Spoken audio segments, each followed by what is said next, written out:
cheering. I don't do this show for cheering. I don't. I swear for God and for all the white men, I do not do this show for cheering. And do y'all know why I don't do this show for children? Because why? Kids ain't gonna like this shit. Mom! Why you gotta be watching this goofy black guy? Oh my God!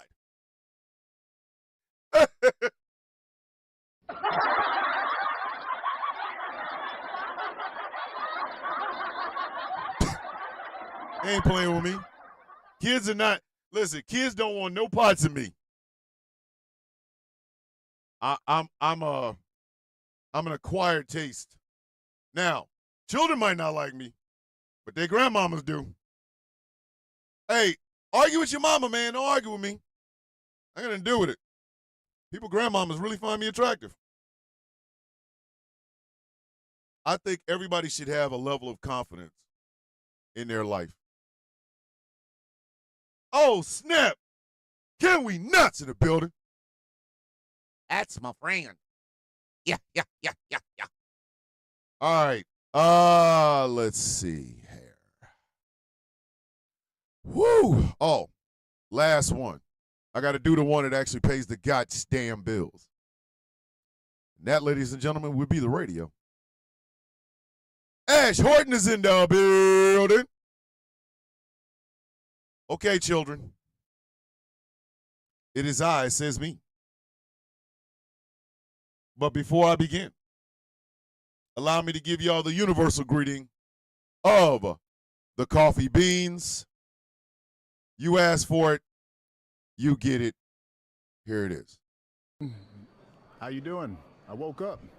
Everybody else, because I woke up. That's how I look at it. You all had a chance until I woke up. Today's mine. That's just what it is.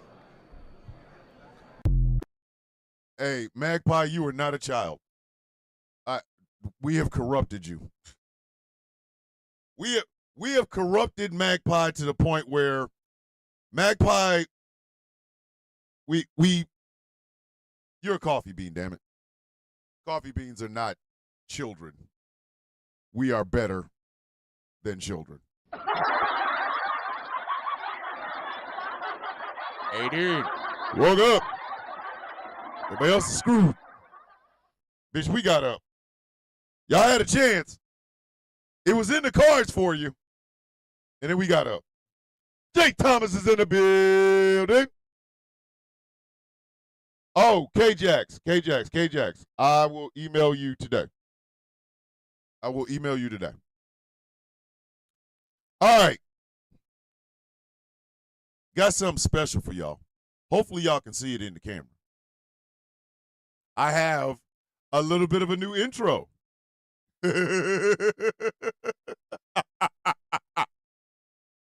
Godzilla -1 inhale. Ladies and gentlemen, boys and girls, children of all ages, good morning, Mr. and Mrs. America, and all the ships at sea. Welcome to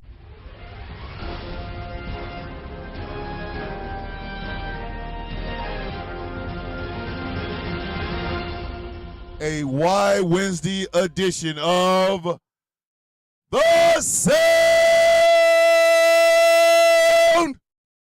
of Coffee.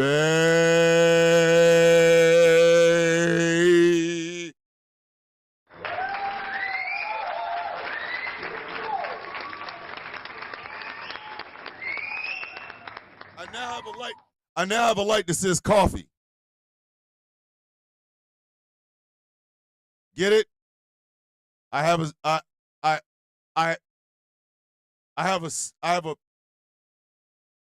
light. I press a button and the word coffee pops up. Are y'all not impressed? Oh, so it's just me, huh? Okay, all right. It'll just be me. I'm cool with it. I'm the only one impressed with the coffee sign. Hold on, can we not? See, can we not? He can't even see it. How the hell she gonna be impressed with it? She can't even see it. It's up. See, on TikTok, it's too damn bright. God damn it. Hold on. I done ruined the moment. No, seriously. Can we not? It does say coffee. If I didn't have this damn ring light on my damn camera over here, you'd see it. But it says coffee. It says coffee. All right, it's just me. Okay. Okay. Kim's like, I can't see a thing. Don't worry. Hey, Kim. Hey, it was supposed to be a moment for us, and then the moment passed. It's okay. Hey, it's okay. It's okay. It's okay. Are you not entertained? Are you not entertained? Is that not why y'all here? It's past. Don't worry. Don't worry about it. It was. Don't even sweat it. Don't even sweat it. Don't even sweat it. It's no big deal. Don't worry. It's a light. You know, it's a light. My name is Thomas Bishop. I am known as the villain. I have a light. It's cool though.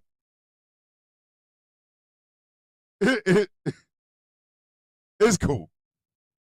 I have a light.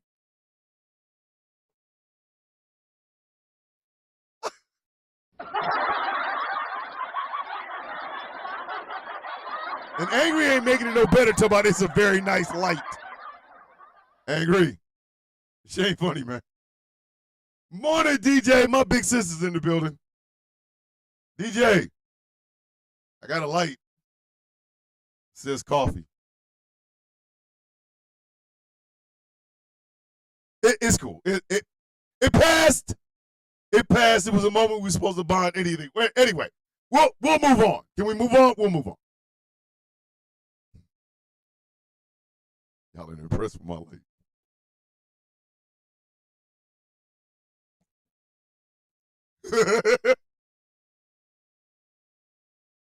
Let those who worship evil's might beware my power.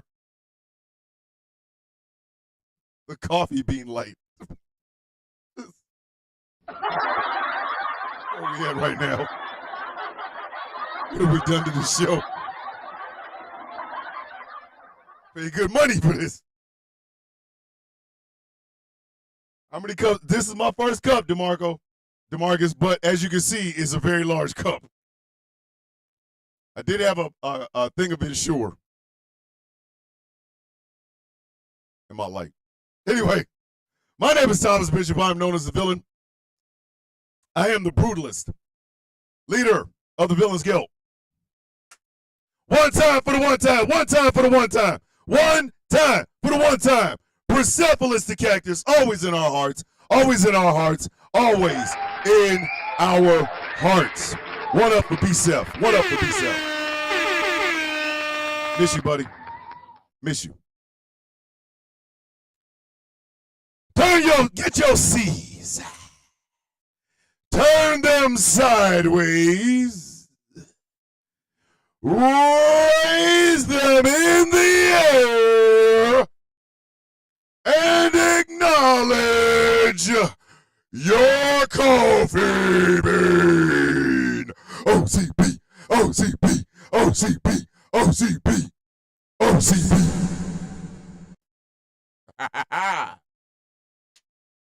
Why you got your hands up there? Pat yourself on the back. Give yourself a high five. Give yourself some gosh damn love. Ladies and gentlemen, the best part of this show, the Coffee Bean.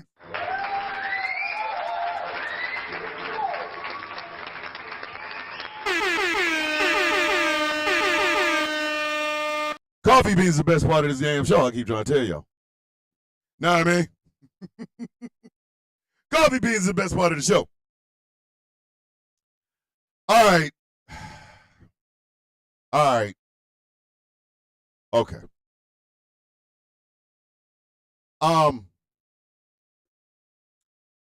We must once again have this discussion, and since it is the perfect day to have it, which is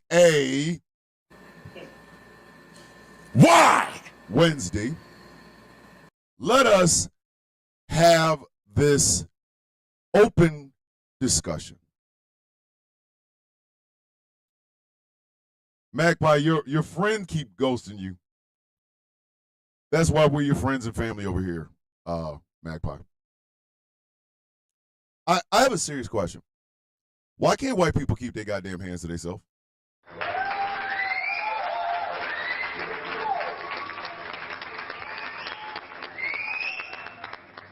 Why can't white people keep their goddamn hands to themselves? Why is this such a hard concept? Why? Of course, I'm talking about the Cincinnati beatdown and how a whole lot of the Flower Ranger contingent, a.k.a. the Saltine Soldiers, a.k.a. the Snow Capybaras, a.k.a. the Snow Roach Patrol, but better known as damn crackers, are all in their damn feelings because they watched as two white men and a white woman got their entire ass whooped. What they don't want to talk about, the part that they don't want to bring up whatsoever, is this. They started it. They started it. You do not, I'm going to do this without profanity because I know how much Angry, the executive producer of The Sound of Coffee, hates the F-bomb early in the morning. But let me explain something to y'all. It is a simple rule. Keep your mouth on hands to your mouth self. How is this such a hard goddamn concept?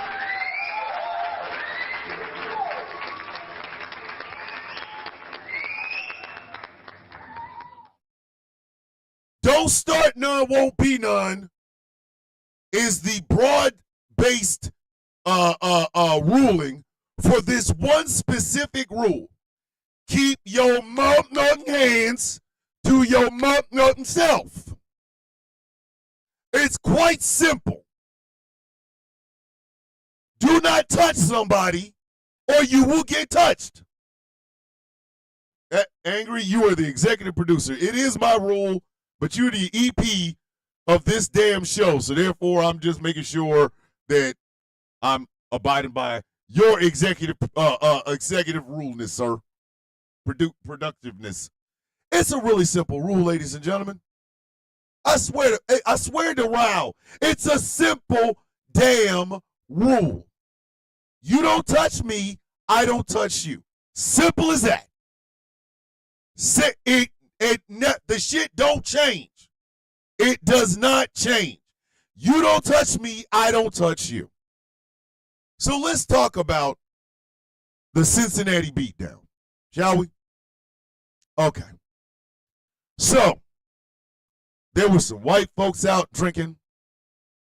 There were some black folks out drinking. In other words, they were enjoying a very nice, balmy Cincinnati night.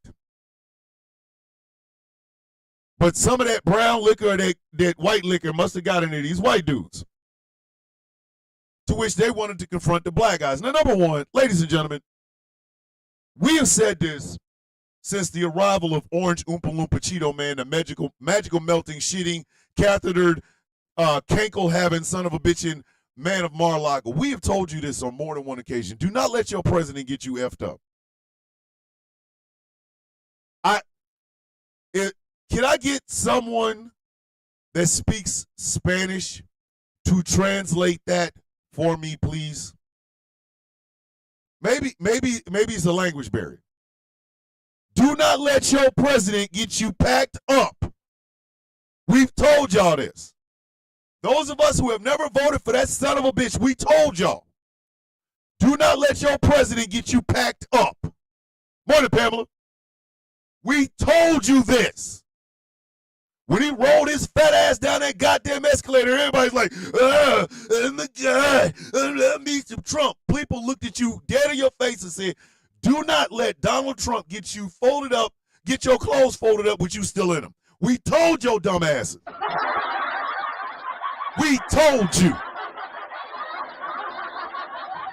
We sat there and made it abundantly goddamn clear that your president can't get your ass sent to the upper goddamn room.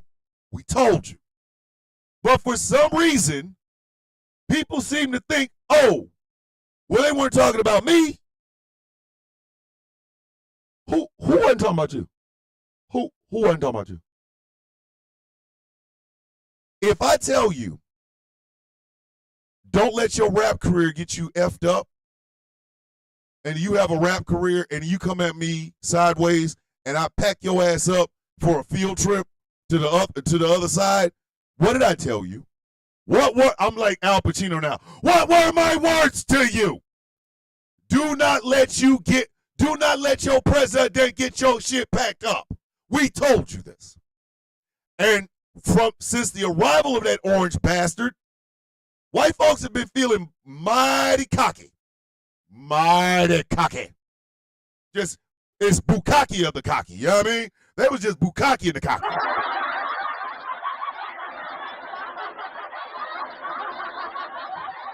And almost to a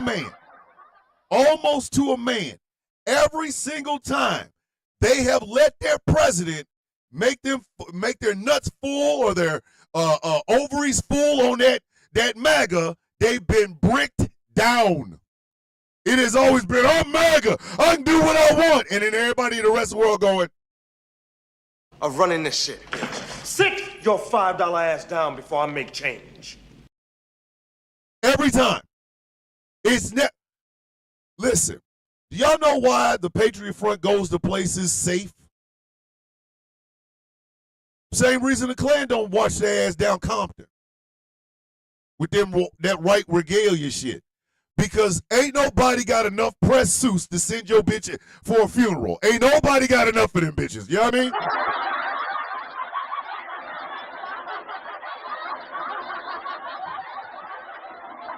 We tried to tell y'all this shit. We gave y'all a PSA in 2015. We really like Trump. Okay, you can like him. I don't care. What, you don't like him? No, bitch, I don't like him. Well, that's kind of funny. You know, I'm on Team MAGA. Okay, we'll keep that shit over there. Okay, go over there. Make America great again, bro. I can smell your breath, which means you're not giving me the 50 feet I asked you for. Go over there with that. What you gonna do about it? What am I gonna do about it? Oh! Followed by. Get ready to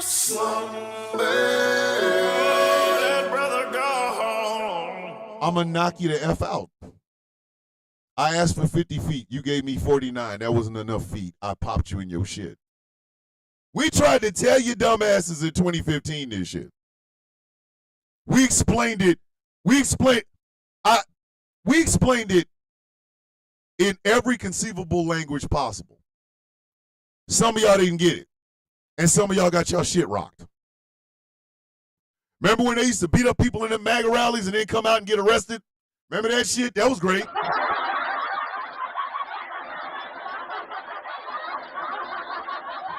That shit was fantastic. That was the best time ever, wasn't it? I'm gonna punch a guy at a MAGA rally. Yeah! Walk out. You're under arrest for assault. But Trump said he gonna pay for my bills. Bitch, I don't give a damn what he said. It was Narnia for you in there, bitch. This is the other side of the closet. Come here. Bring your bitch ass out of here. So it's not like we haven't told y'all this. It is not like we have not said this repeatedly. So back to Cincinnati. So once again, here these white dudes, full on that yak, talking that smack, walking up to the black, and they giving him a smack, and then they beat the shit out of him.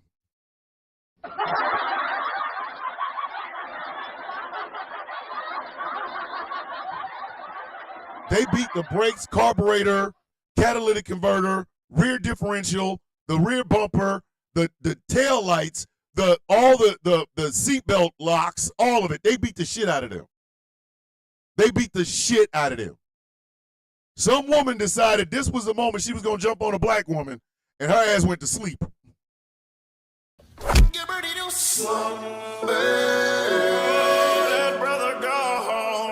She got her shit rocked.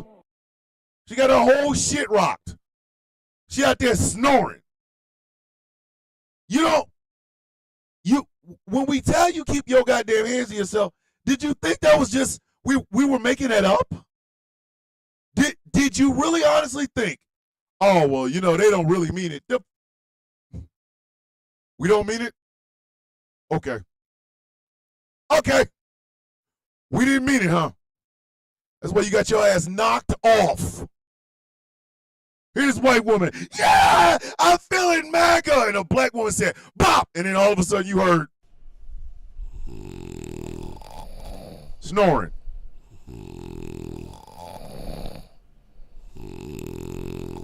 Knocked off. Knocked off. And then what happens? Here come dear whites. First off, Charlie Kirk had an opinion.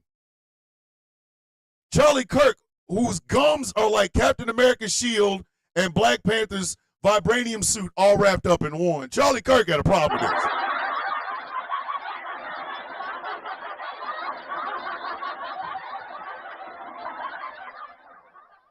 Charlie Kirk, who's got rented teeth, had the nerve to have a problem with this. All of them should be arrested. For what? It was called self-defense, bitch. Keep your hands to yourself. Wasn't there a cool-ass song from the 80s? She said, don't have me no lies and keep your hands to yourself. Why is Captain Gum Disease out here trying to tell somebody they need to be arrested?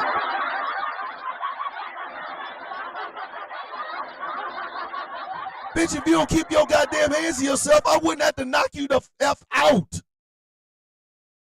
Put your ass, listen, when your ass is on a, I won't even say a rest in peace t-shirt. I'll just say if you in the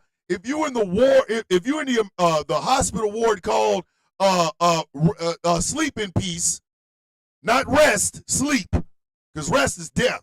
Sleep is I can't get up. If your ass in a coma ward because your stupid ass wouldn't keep your damn hands to yourself, there's what you want me to do? But it wasn't until, oh shit, Aaron's an ATL. No, I ain't supposed to say that. But it wasn't until I got up this morning. And I don't know what the hell is going on with my FYP, but I'm getting far too many white racists on it, and I'm going to need them to fix this shit.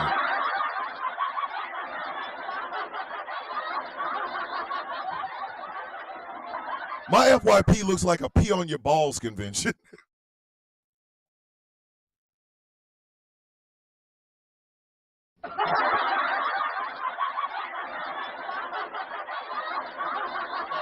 Hey, Coffee Sign, I said that. I said that. My FYP look like a pee on your balls convention. Like I'm not even bullshitting. I don't know what the hell is going on. But I'm scrolling the FYP on TikTok, and I come across a white woman that ain't even trying to hide. I don't know what her damn name was. I know there was 88 and 2 lightning bolts. Bitch, you are not Zai. What are you doing?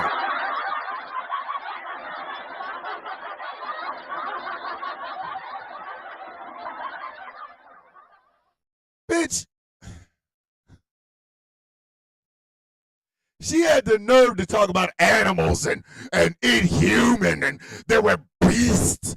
Bitch. Unless you were talking about them drunk ass white guys. Who are you talking about, ma'am? The hell are you talking about?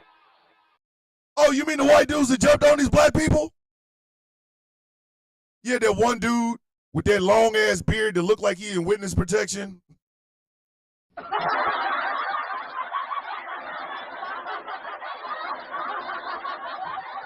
Mans really looks like he's in witness protection. You had his ass up about if your son could punch me where I come from, they're gonna knock your ass out. No, you ain't gonna do shit. You ain't gonna do a goddamn thing. Morning, Haley. Good morning. Ladies and gentlemen, I need y'all to go find this video. Okay? I need y'all to go find this video. TikTok brought to you by the League of Extraordinary Crambo. Oh, shit, that was funny. Hell yeah. The League of Extraordinary Crambo. Ladies and gentlemen, I need you to go find that video. Don't find the video that these crazy, the crazy cracker brigade is talking about. No. Find the whole video. This shit starts out as a verbal argument. Okay, two grown men having a verbal argument. The white boy decides to reach his hand out across the distance between where his hand started and this man's face. Hey, Jay, good morning, beautiful. Good morning. Coffee bean in the building. The distance between where this man's hand started and where that man's face was, and smacked the shit out of him. And then when dude tried to grab him to put these paws on that ass, one of his white friends stopped him. So guess what? A black dude from the outside is like, oh, you put your hands on him? Okay. All right. Listen, you were bold. You were bold when you did it. And then out of nowhere, well, it wasn't out of nowhere, it was right behind you. Then out of right behind you, somebody said, oh, we smacking black folks, white man?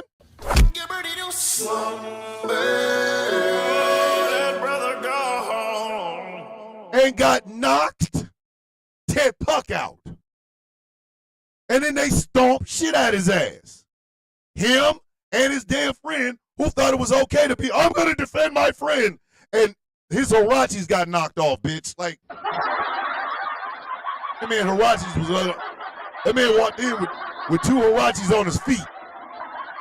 By the time it was over, there was a Hirachi underneath the bus and another Hirachi across town. Some of y'all don't know what Hirachis are. Just Google. Google. Okay. Google. But I say again, ladies and gentlemen, what part of this is not understood? Keep your damn hands to your damn self. Is it in translation? Do you need like signs and pointers? Like, these are my hands. I keep them near me. Morning, listener. I keep them near me. Oh, look, someone that is not a part of me is walking past. I cannot touch them because my hands are over here. How is this difficult? How is this difficult? Keep your damn hands to your damn self.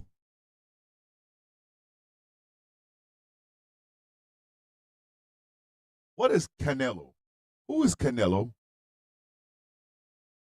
Who user number, social security number? Who is Canelo? Who is Canelo? Who Canelo? You know what? You gotta go. I don't even want to make any damn sense of it. Ejectocito, cuz. Ejectocito, cuz. If I can't make heads or tails of it, bitch, you get an ejectocito, cuz. You get the ejectocito just for safety. But again, what part of this is a problem? Black folks always got to be animals for reacting. But white people don't have to be animals for starting shit. Somebody tell me I'm wrong. Watch this. Watch this. For every Caucasian person that is listening or watching this show, I'm going to ask you a question, and all you got to do is give me a thumbs up or thumbs down. That's it. Thumbs up or thumbs down. As a child, were you not taught to keep your hands to yourself? Thumbs up or thumbs down. That's all I'm asking. All of the Caucasian people that are watching this show right now or listening to this show right now. As a child, were you not told to keep your hands to yourself?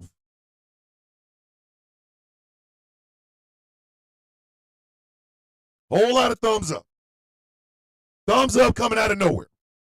All the thumbs up. Right?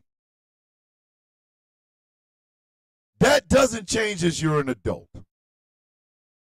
Okay? I'm going to take it away from this the Cincinnati cracker crash. I'm going to take it away from there for just a second. Cincinnati Cracker Crush.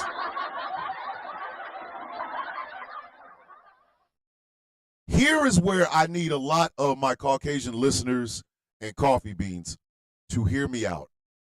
And I'm not speaking for every black person. I am literally speaking for myself. But every black person has heard this. Our skin is our sin. Flat out. We are judged walking in the door because of this hue. We are ridiculed everywhere because of this skin. We were taught this. It's not that we walk around thinking we're victims. We don't. But we damn sure know how society looks at us. We know it. And this isn't coming from some mystical place where we was picking cotton and shit like that. No. This shit comes from our regular everyday life. We had to watch as our fathers, grown-ass men, were called boy. We had to watch as our uncles, grown-ass men, being told they got to go to the back to open the door to go in the back to get your food. You are a grown-ass man. You paid for it, but you can't eat in the building and you can't walk in the front door. Okay? We live in a society that is allowing white enclaves here in America. White enclaves here in America. And yet, in 1985, this being the 40th anniversary, the Philadelphia Police Department dropped a goddamn bomb, an incendiary bomb, on an organization called MOVE. Dropped a bomb on them. But an all-white enclave, we're all supposed to pretend like it didn't, like it's perfectly normal. We don't have, black folks ain't got a safe harbor. There, I said it. Black folks ain't got a goddamn safe harbor. There, I said it. I said it. Black folks do not have a safe harbor.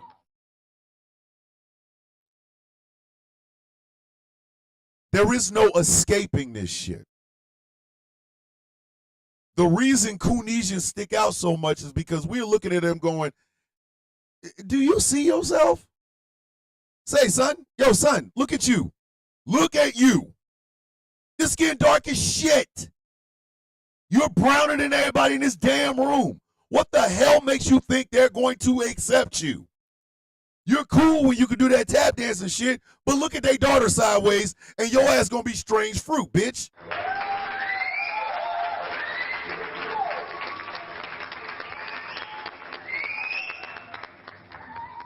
So you put that out there. Not victim mentality, simple factual information. And then you go out in a world that was already effed up to begin with, but then Donald Trump showed up and everybody started letting their meager ass nuts hat. We're ready to start now. I mean, Michael Pruitt is in the building. You know you ain't never late. King Coffee Beans. You put that, you raise a kid seeing this shit, and you say, you're grown, navigating this world. And you're now in a country that was already effed up to begin with, and then Donald Trump came in, and all these people's lack of balls started dropping, and they started acting like they had no goddamn sense. So when we go out, we are always on guard for that shit. Black women literally go out with the understanding that somebody might say something about their hair and wanting to touch it. Black women don't want you touching their goddamn hair. Let me say that as loudly as I possibly can. Black women do not want you touching their goddamn hair. Please keep your hands off their hair. Please stop asking, can you touch their hair? Please. They're begging you, but they really want to knock you the F out. They don't want you touching their goddamn hair. That's like if a black woman walked up and asked to touch your titty. You'd be like, oh my God, that's disgusting. Yeah. Same thing, fam. Same goddamn thing.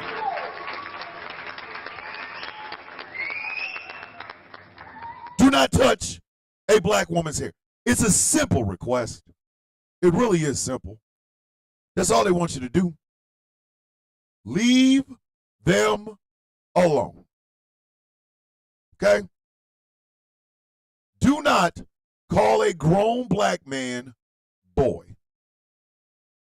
I will put your head through a goddamn windshield if you call me a boy.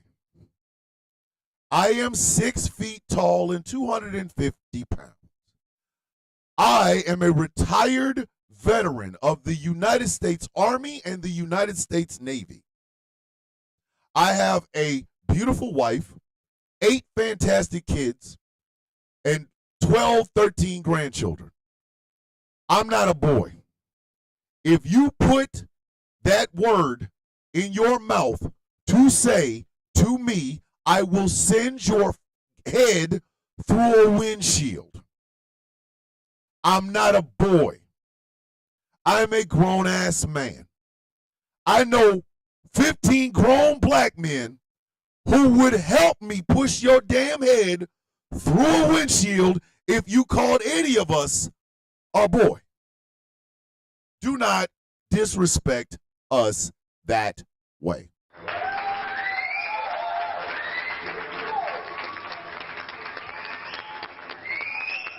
If the best insult you have is the N-word, keep it to yourself, because you will get stomped to sleep. You will. It's that simple. That simple. I posted a video, a duet yesterday, where a young man who was he's a door-to-door salesman, and 2 meth addicts with a car came out and hit him with every N-word possible. They're going to hang him, blah, blah, blah. What did that young man do? What did he do? He walked away. And do you know why he walked away? Because literally, had he reacted in any way angrily, the police would have blown him away. You see, that's the other arm of this. That's the other arm of this. It is the fact that you can go out, you can say the N-word, you can call a person boy, you can touch a black woman's hair.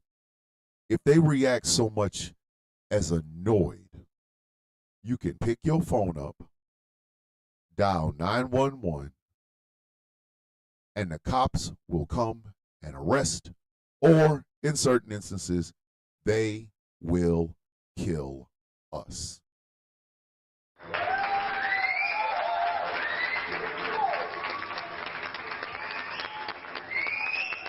Only in America do the cops' feelings have to supersede our basic dignity. I want to say this again. Let me say this one more time because obviously y'all didn't hear me. Only in America can a cop's feelings supersede and overrides our basic human dignity. Meaning, you can call me a boy, I can punch you in your shit, the cop can come, I can say F the cop, and the cop can kill me because I said something, I said F him, and his feelings were hurt. Only in America does that shit happen. Only in America does that shit happen. See, white folks know that historically law enforcement has not and will. She lost her shit, and next thing you know, oh, thank you, computer. Next thing you know, she's on the phone. There's a scary black man and a rifle. That bitch did that so that man would get killed. That bitch did that so that because she wanted that man dead.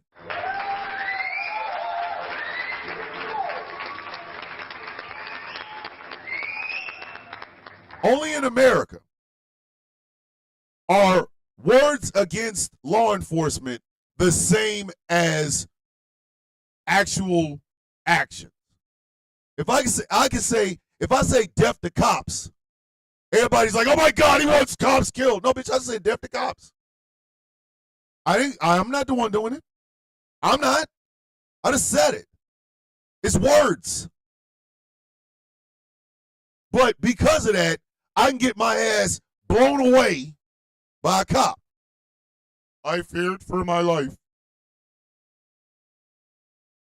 I say again, black folks ain't got no safe harbor, man. We don't. We have no safe harbor. None. And we got to navigate this shit. We got to try to go and live our regular, ass lives in this shit.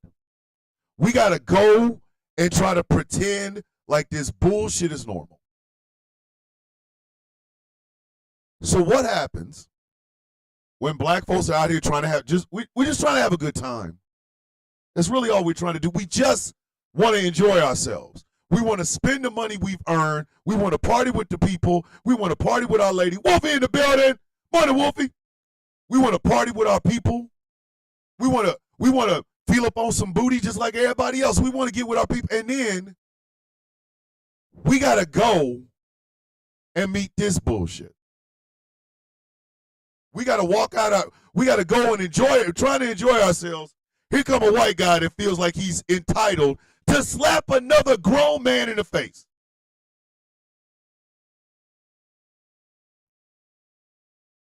And they got their ass beat. And the guy who did it got his ass beat. Got the shit stomped out of him. And I'm sorry, I don't feel bad for him. I don't feel bad for his friend. I don't feel bad for that broad that got knocked off. I don't.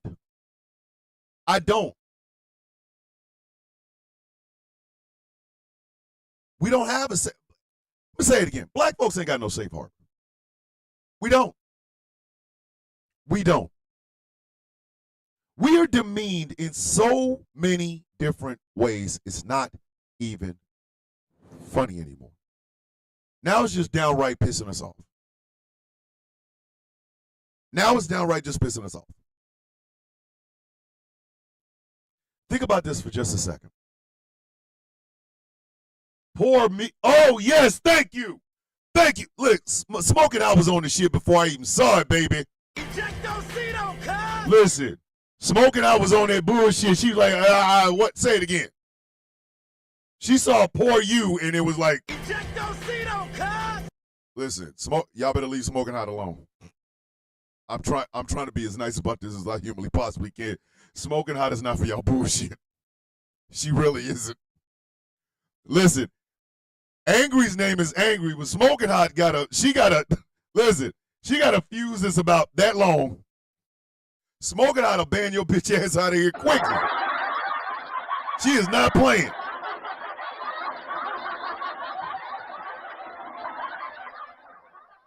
I don't feel bad for them people. I don't. They got their ass whooped. They got their ass whooped, and rightfully so. I don't feel bad for none of them. Had they kept their goddamn hands to themselves,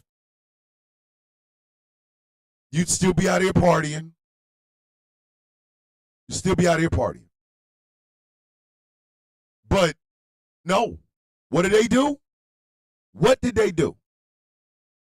Oh, how dare this black man stand up to me? And it was over after that. You got to bring ass to get ass. Because you got to bring ass to get ass, bitch. But again, why is it that black folks always got to take the high road? Why do we always have to take the goddamn high road? Why are we required to always take the goddamn high road? Why? There's the pondering for Why Wednesday. Why? Why is it that we are always required to take the goddamn high road? Why?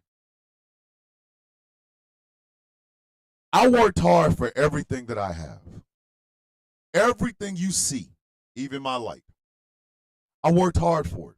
No shortcuts. Nobody gave the shit to me. Nobody.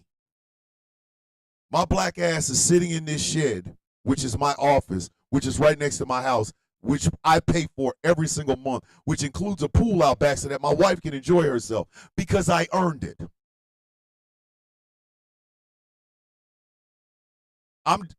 This is just me. This is just me. So explain to me, why should I take any level of disrespect from anybody when I've earned every single thing everything you see on camera and the camera's goddamn self, I bought with money I earned. Why am I required to lessen myself for people like that would smack me in the face because they're drunk? And I'm supposed to stand there and we shall overcome. I will come over and beat your ass. That's how it works. I won't overcome. I will come over and beat your mother. I will beat the shit out of you. I will beat the brakes, the catalytic converter, and the goddamn rear axle differential off your ass. I will. No bullshit.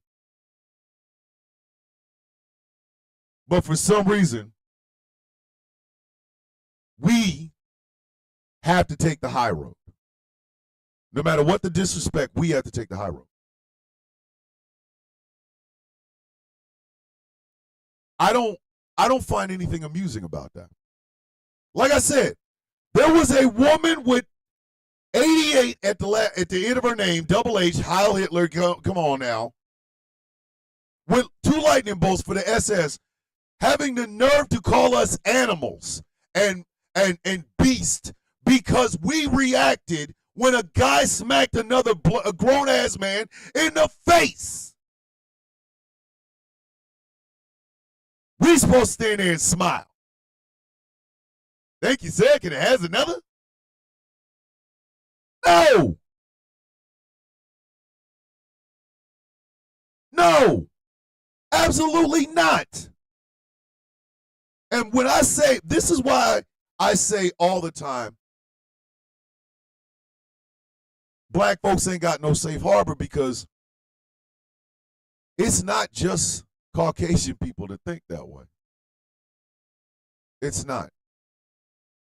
There's that one goofball. I did a video about him a couple of days ago. I did a stitch of his. I'm so disappointed in the reaction of the black community. Hey, whoa, hold on. Ho, brother, whoa, now. You got too much dip on your chip. You got way too much damn dip on your chip. What the hell are you disappointed about? Because we're not out there putting our bodies on the line and reputations on the line for your shit? Since when? Since win. Thank you, Kathleen. Welcome. You a coffee bean now. What kind of shit is that?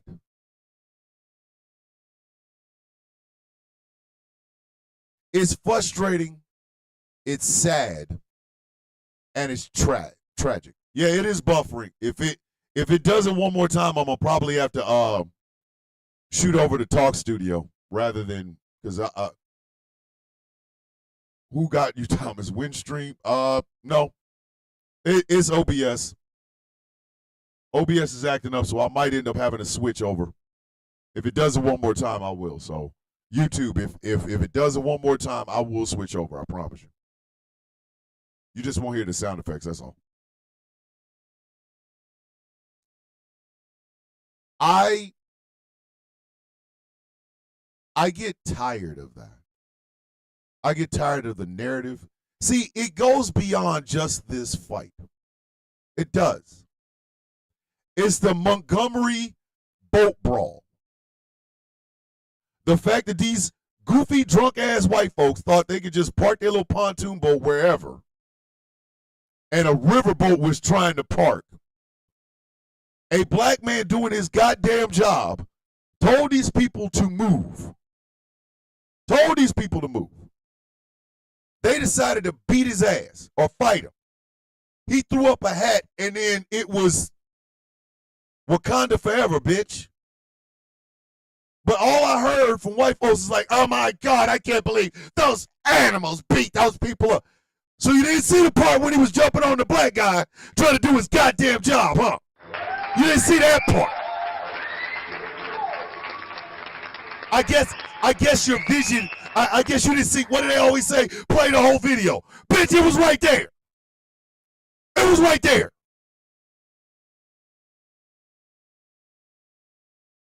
I get tired of that.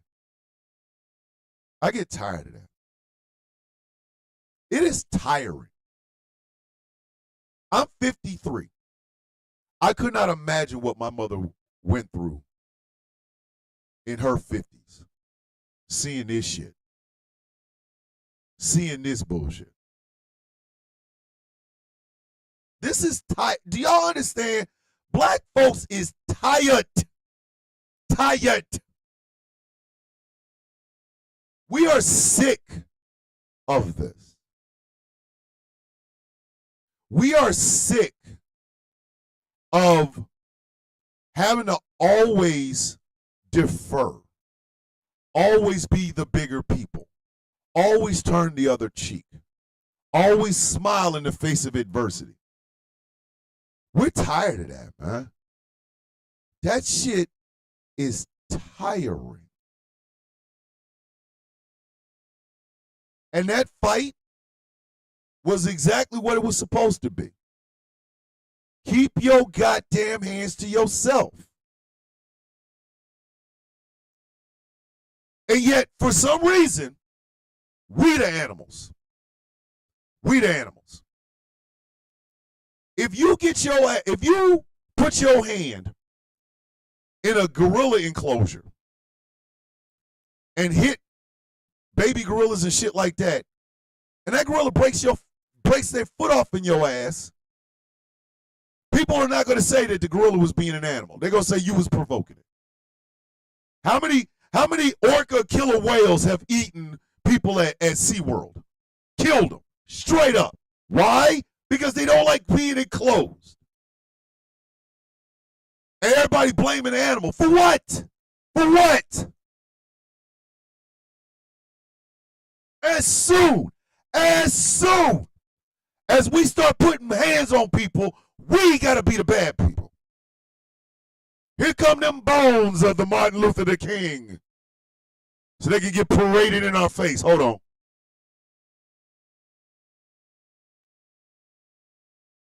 This is the Rocktopus. I use it when I talk about Martin Luther King's bones because it makes a sound. As soon as we react, all of a sudden is, what did Martin Luther the King say? Here come the Martin bones. Martin Luther the King bones. When white folks act like this, I should bring up George Lincoln Rockwell's bones to justify getting your ass cracked in the face. You better remember what George Lincoln Rockwell said. Somebody gonna ask who the hell is George Lincoln Rockwell. Look him up. I'm sick of that shit, man. That fight is literally a microcosm of how black folks are feeling right now. I need y'all to understand, we have checked out. We just want to be left alone, period. Let us go about our damn day. Please, let us enjoy ourselves. Let us party, eat, enjoy our company, dance to our music, be loud and aggressive.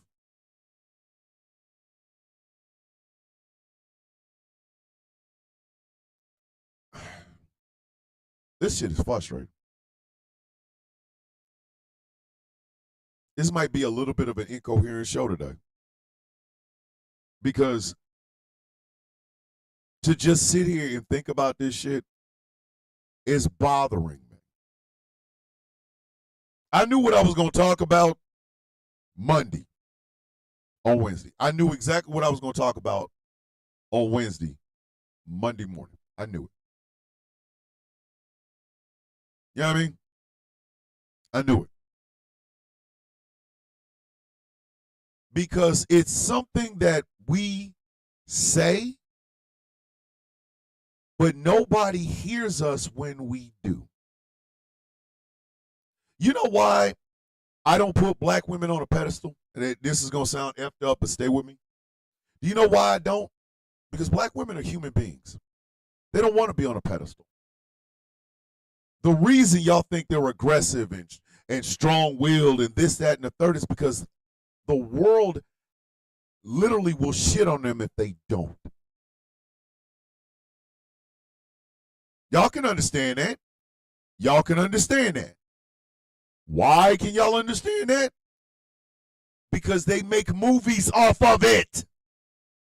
They make movies off of the shit. What's the beginning of the movie? Here's a woman. She's frowned upon. How dare a woman speak? And she's a woman and she shouldn't say anything. And then all of a sudden, through perseverance and a blind woman sensei, this woman at the end of the movie shows them how strong she truly is. Black women. That's black women. That is the story of black women. I'm sorry, I don't.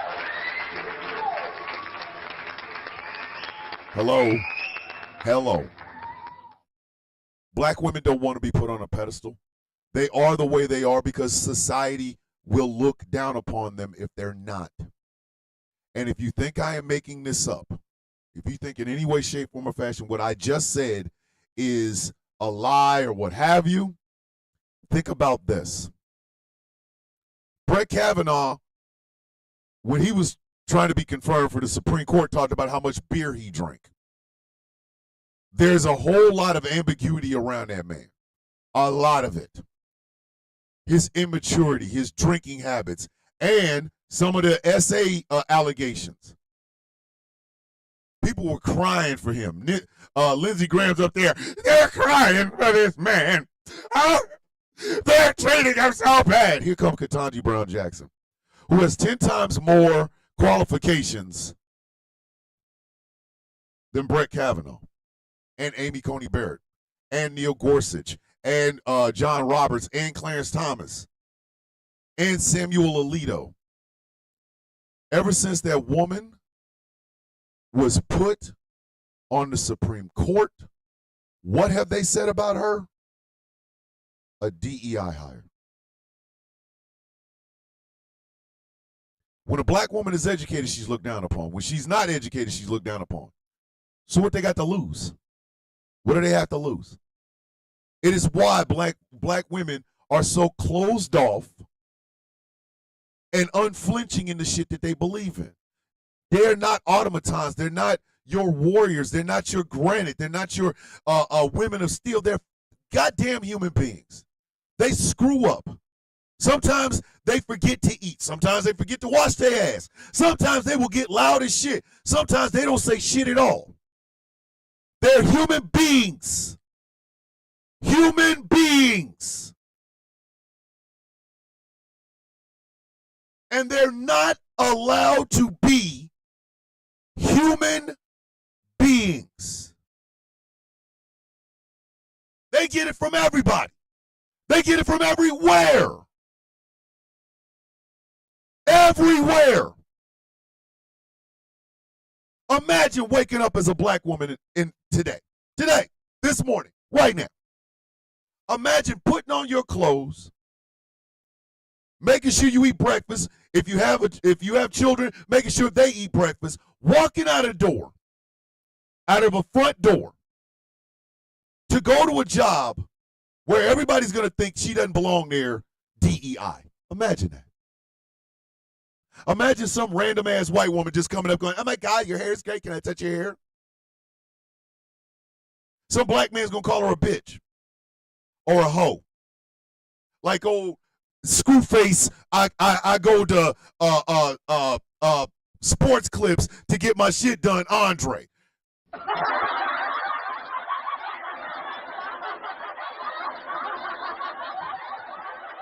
Good morning, Q. Black woman can't be sexual. Then she's a hoe.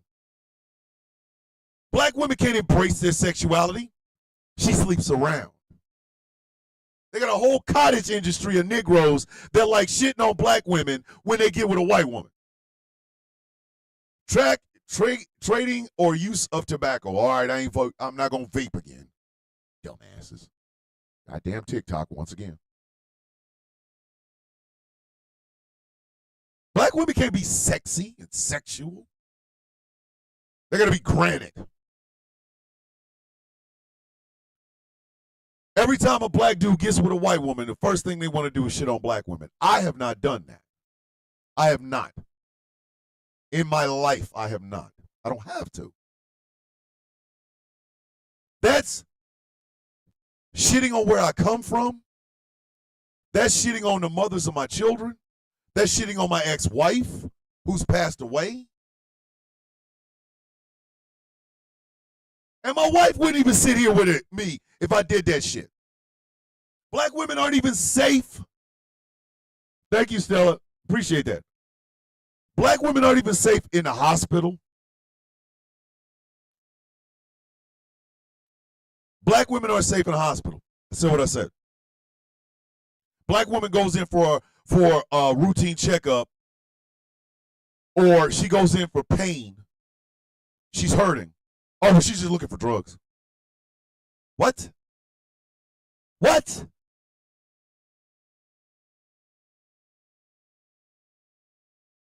Adriana Smith. I don't really even need to say anything else. Adriana Smith. The indignities that happened to that sister is some of the most disgusting shit I've ever seen in my entire adult life.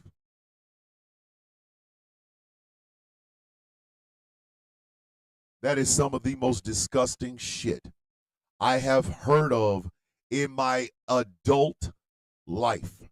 In fact, you know what? Not even my adult.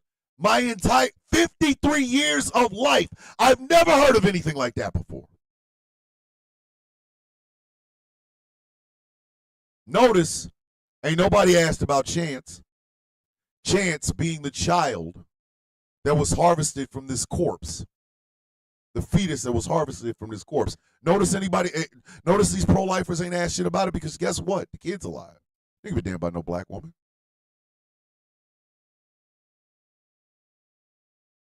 It's an indignity, day after day, that they have to endure.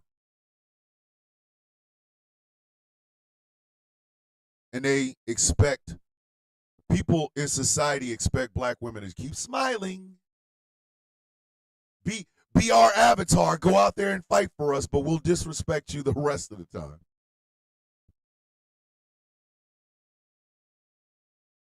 They arrested a young black kid for putting a flower into one of those cases of water. They had 6 cops, 8 cops, and a canine dog on this one kid. One child. Because our kids don't get to be kids. They don't. I said what I said. Our kids don't get to be kids.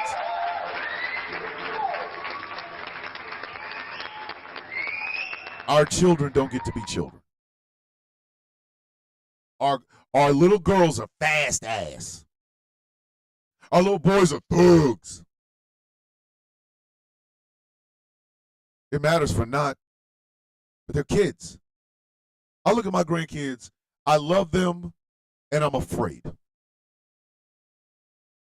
These loving, beautiful ass kids. I'm afraid for every one of them. I'm scared for them. Scared.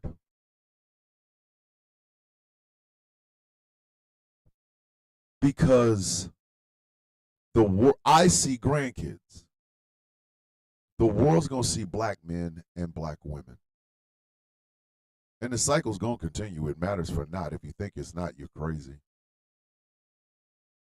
I think of my nieces and my nephews. Think about my cousins, little cousins. I'm telling you right now. Hey, it didn't look like children. You don't look like you should be here. Get your bitch ass off this goddamn show. Get the hell out of here. I'm not in the mood for y'all today. I'm not in the mood for y'all today. Don't look like children. You can, hey, do my nuts look like they're big in your mouth? Bitch, I don't care. Get out of here.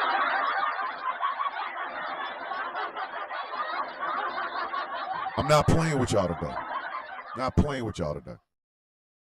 You see, I think I've reached a point in my life where I ain't got shit to lose.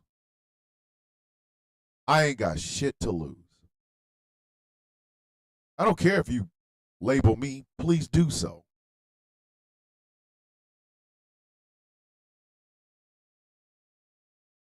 But my problem is always going to be the same problem, which is this.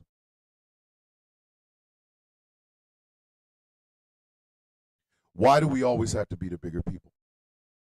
Why? Why do we have to take disrespect on the chin, smile, keep it moving, say nothing? Why? White men can go out and get rip-roaring drunk and tear the town down. Woo! We can't. Here's a little secret for all the coffee beans of the Caucasian persuasion and anybody around the world. When I get up in the morning and my feet hit the ground, I now assume the role of representing 13% of the population of the United States. Which means anything I do will be reflected on every other black person.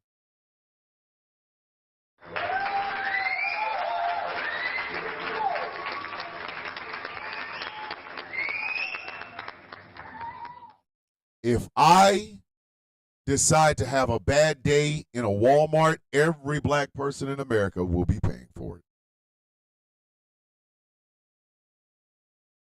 It matters for not. I'm telling you this.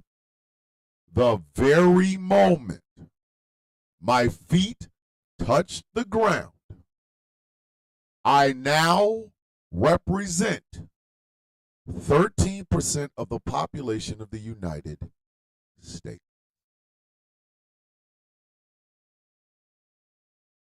What's going on, Chef? Grand Rising, brother. Meaning, bad days, can't have it. Anger, you better leave it at home. Me and my wife can't have a fight because even if she's in the wrong, she's a white woman. So if anybody calls the police, guess what's going to happen? I'm going to get blown away. There is never a 0% chance of me getting in my car and driving down the street, having an interaction with a cop, and not being killed. There's never a 0% chance of that happening. Every interaction with a cop could end up with me dead. We can hope.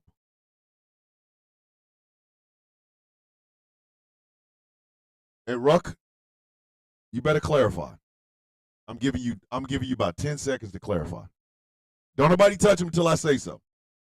Don't nobody touch him until I say so. Ruck, you got 10 seconds to clarify that. Come off wrong and watch what happens. I'm not in the mood for y'all today. I'm telling you right now. Ruck, I'm giving you 10 seconds. 9, 8, 7, 6, 5, 4, 3, 2. Get his bitch ass out of here. Get his bitch ass out of here. I don't even want to. Get his ass up out of here. I ain't in the mood today. I'm telling y'all.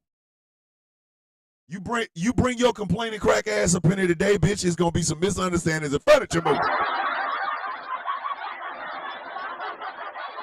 I'm not playing with y'all today.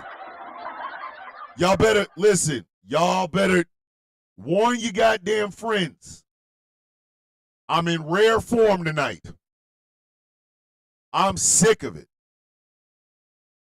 Had I not seen that doofy blonde bitch this morning, I probably would have been talking about something stupid. Like, why did the Secretary of Education have porn on his damn computer? But I saw that bitch this morning. And I said, all right. Because like I said, I knew what I was going to talk about. But I'm also talking about, hold on, wait a minute. In the ATL airport? Word? I don't know what to tell you, man. I'm not even playing anymore, man. How the hell is it that a white man can smack a black man and they beat the shit out of the white man and all of a sudden we the goddamn animal? The golden rule is still in place. Keep your goddamn hands to yourself. You wouldn't get knocked off your shit. What kind of shit is that? No, Aaron's in ATL, K-Jack. You out of your goddamn mind. Beat your ass and hide the Bible if God watching. Bitch, I'll beat your ass and hide the Bible if God's watching. How is it? How the hell is it? Oh, I think we've had 3 today, Charmaine. How the hell is it that you want us to play the game? You expect us to play the game by the rules that you set. You want us to be just like everybody else. Play the game, play the game, play the game. But you can change the rules of the game by coming in and hitting me and I'm supposed to just stand there and smile? Bitch, you out your goddamn mind. My mama taught me better than that. What kind of shit is that? What kind of shit is that? Y'all again, I want white folks, again, I'm not asking any white person to put themselves in the shoes of a black person. I will never do that again.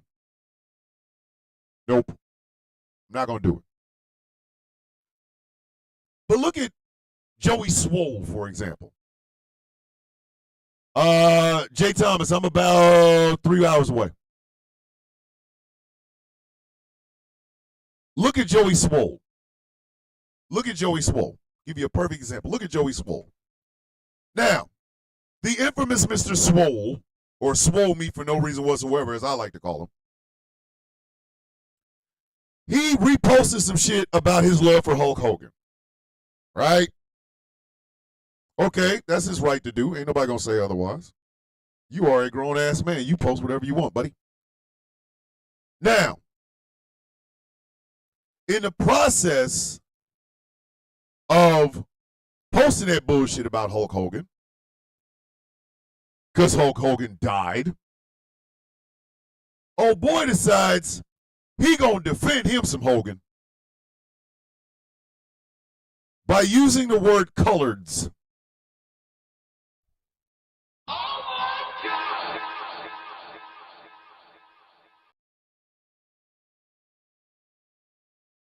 Oh shit! Thank you. Can we not? Hey, can we not just give an update? It is 9:10 Eastern Standard Time. Hulk Hogan is still dead.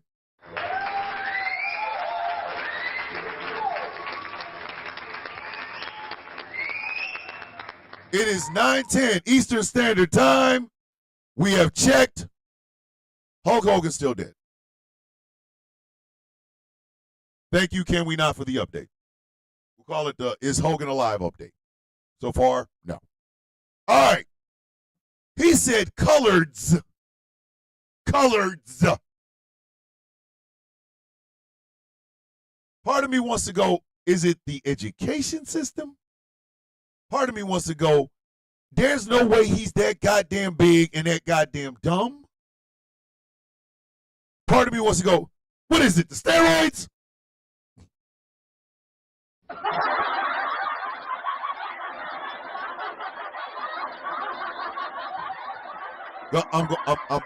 Yeah. That one might come back and bite me in the ass later on. My bad. I'm not even going to front. That might do it. That might do it. Right? But another part of me is like, it's simply that nobody cares. Nobody gives a shit. Joey Swole should have known better than that. And instead of him, Joey Swole me for no reason whatsoever should have known better than that. He should have. But did he? Nope. Yes, Charmaine, he's still dead. He's still dead, Charmaine. He's Charmaine, he's still dead. I don't want y'all to think that we don't give out good updates here on the Sound of Coffee. We do. We just wanted you to know that we have checked. Hulk Hogan is still dead. So, Joey swore me for no reason whatsoever. By the time he figured out that Hulk Hogan was a piece of shit, it was too late. The die was cast. The damage was done.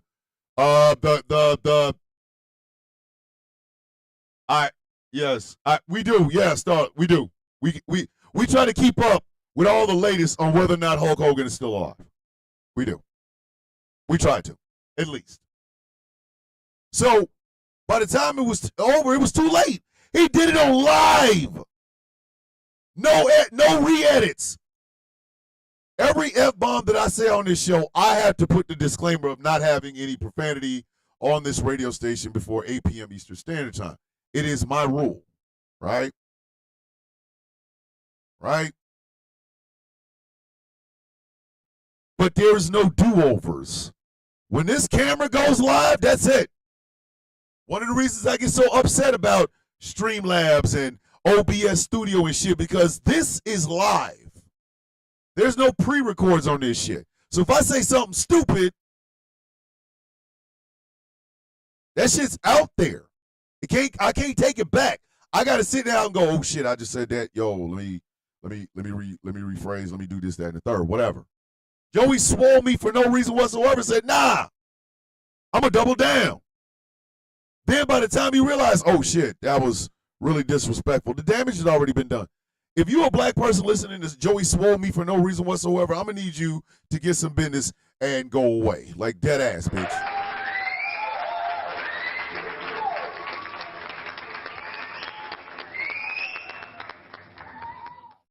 That is one of those indignities of being black that a lot of black people don't, or a lot of non-black people don't seem to understand. We supposed to all just forgive Joey Swole Meat for no reason whatsoever.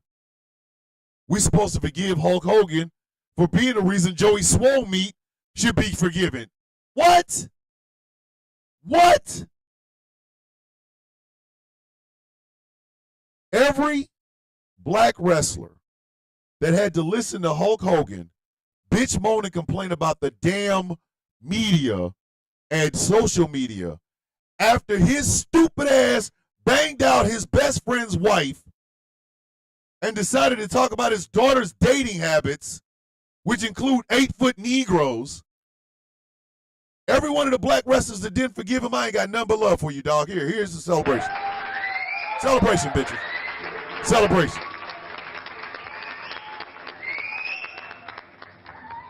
You got to be out of your goddamn mind. So we're supposed to forgive him because he said it. Because his bitch ass apology. No. Why we got to be the bigger people? Why can't we say, hey, yo, Hulk, put these on your mouth? What do you mean, put these on your mouth, brother? These nuts. These nuts. Got him. Got him. Kiss my ass. Kiss in my ass today. Why we gotta be the bigger people? Why? Why? Why? Why do we have to be the bigger people? Why is it necessary for us to be the bigger people? I gotta accept that some 78-year-old dude, old white man wants to call me boy and N-word without sending his ass back to his to the ancestors. I've got to sit there and do that.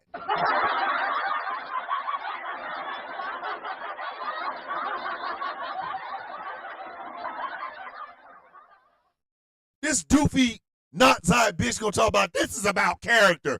Bitch, what's up with the character of the dude that put his hands on somebody else? How come that's not animalistic? You can't keep your hands to yourself? You all of a grown-ass man, you mean to tell me you cannot keep your goddamn hands to yourself? It's impossible for you to walk around without putting your hands on black folks? What kind of shit is that? This bitch gonna talk about this is not about race. It's about character. You have 2 lightning bolts and the letters, the numbers 88 at the end of your goddamn name, bitch. If you don't sit your stupid ass down, sit your crispy chicken head ass the F down some damn where. This ain't about race. Says the not-side chick. We gotta sit and watch as white folks make whites-only enclaves in Arkansas, in Tennessee, in Missouri, and the state of Oklahoma just waited out the last 3 survivors of the Tulsa Race Massacre. They waited them out so they didn't have to pay them. I'm gonna say that again. I'm gonna say that again. I'll say that one more time. Because I need y'all to get the full effect of what I am saying. We got to sit here and watch as white folks talk about having their whites-only enclaves. This pure Aryan land. Pure Aryan land. Where they could raise their children Aryan or whatever, right? The state of Oklahoma just waited out, meaning they weren't going to push the case. They waited out the last 3 survivors of the Tulsa Race Massacre because they didn't want to pay them. The judge dismissed the case with prejudice, and they literally waited these people out. I think 2 out of the 3 are dead.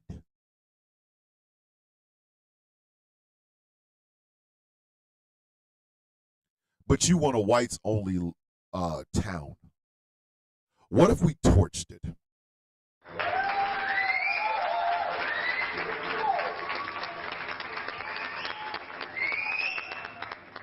What if we torched it? How would you feel? How would you feel?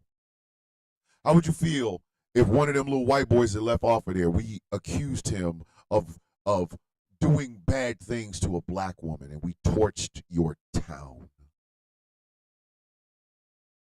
Oh, we're animals now. We're animals now.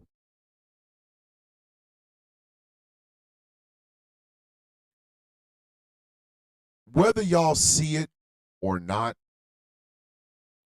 you see it in almost every single other content creator or content creator, black content creator on social media. No matter what we're doing, whether it's getting dressed up, dancing, doing cooking videos, talking about books, whether we're talking about injustices, even those tap dancers, the Coonesians, look in our eyes. Look at them. There is a, oh, auntie, morning, beautiful. My beautiful mommy. Good morning, big, my sister, Sour Latte, is in the building. Mother's Gill in the building. Look in our eyes. Look in our eyes. You're going to see something in it that you probably won't see in a lot of other people's eyes. There is a sadness in them. There is. Just a bone-weary sadness in them. And the reason there is a bone-weary sadness in our eyes, love you, sis, is because we know no matter what the situation is, we're not going to come out on top.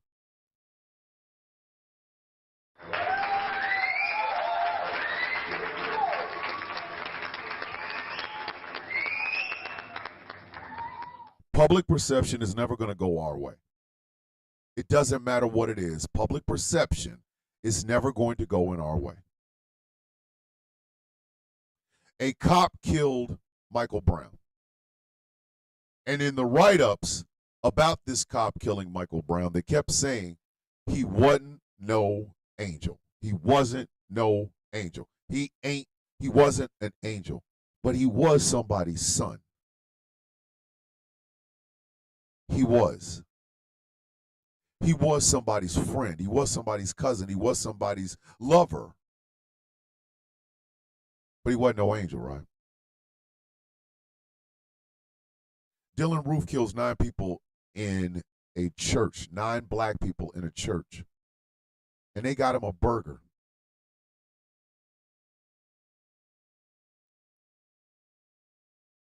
They got him food. There was a long-ass think piece. I think it was The Atlantic that did it. The Atlantic. That did this long-ass think piece on why Dylan Roof did it. Came from a broken home, and nobody diagnosed his mental illness. He walked into a church, sat during Bible study, prayed with these people, then pulled out a handgun and killed 9 of them. And when asked during the act why he was doing this, his words were, the blacks are taking over and we've got to stop them.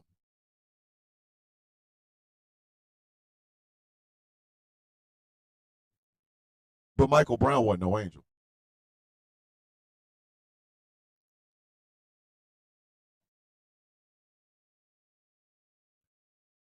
I live in a nation, we live in a nation where you are more likely to be unalived in a mass pew-pewing, I have to say this TikTok language bullshit, by a white man than you are to be mugged or harmed or sexually assaulted by a black man. That's the truth. That is the goddamn truth. When you walk out of your door, you don't know whether or not some goofy ass white man who's feeling bad about whatever and has a damn arsenal is not going to take your life.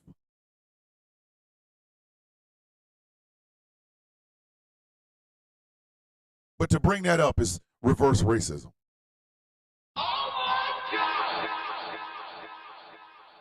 To bring up that salient fact, to tell the honest to God truth about that, is reverse racism.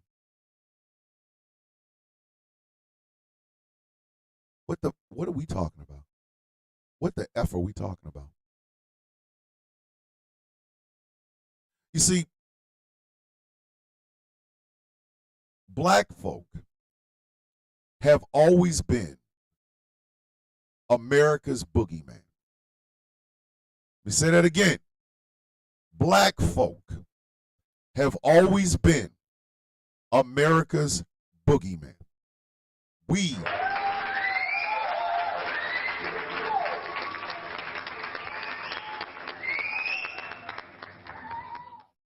We bear the burden of all the fears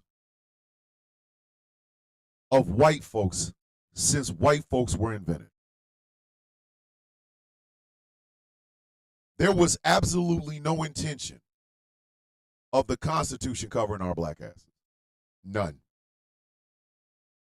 Everybody talks about how Jefferson wanted to put something in the Constitution that even talked about slaves being human beings, but they didn't want to lose the support of the South. The South. So there was never any intention for the Constitution to cover our black asses. Do y'all understand? They saw us as equipment. Equipment. I have a lawnmower. I have a rake. I have a tree trimmer. That is equipment. They saw our black asses as that. America has always needed a boogeyman. Always. The boogeyman has been the native and indigenous community. The boogeyman has been Mexicans. The boogeyman has been Filipinos. The boogeyman has been Puerto Ricans. The boogeyman has been people from Haiti. But the homegrown boogeyman for white folk in this country has always been a black face. I said what I said.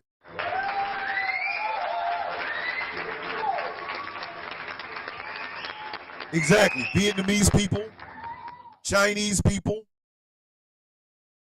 If you notice, Russians and Germans don't get nearly as much as these other countries. Why? They're white. They're white.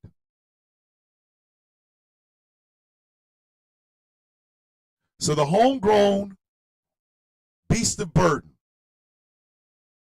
on which the fears and terror of an entire population is foisted upon is black folk. It is. Argue with your mama, do not argue with me. And we've always had to play that role. I'm going to say it again. We've always had to play that role. The Klan was literally out of existence until D.W. Griffith decided to direct a movie called Birth of a Nation. The Birth of a Nation. What was the main antagonist? White men dressed up like black men doing crazy shit to white women. Go look it up. I'm not making it up.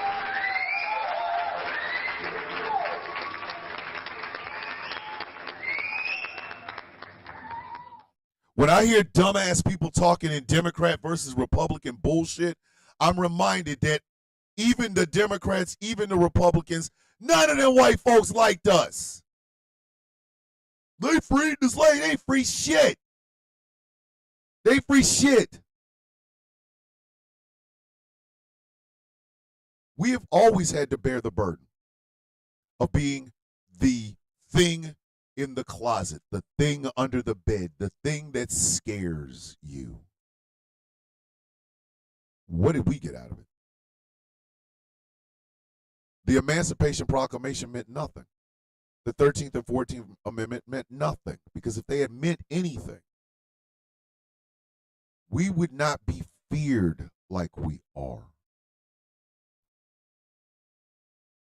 Anytime I hear a person go, I can't be racist, I got a best friend, he black. Bitch, you don't know him. He is a token, bitch. He is hanging around you to be your damn vibranium shield, bitch.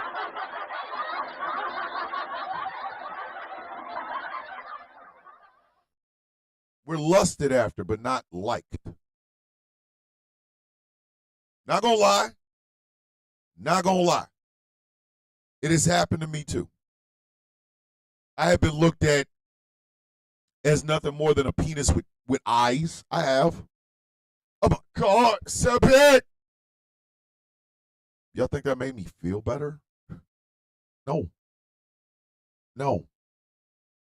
I'm a grown-ass man that is unappealing on the surface, in the middle, and on the goddamn bottom. That is disgusting. Ugh. But it has happened.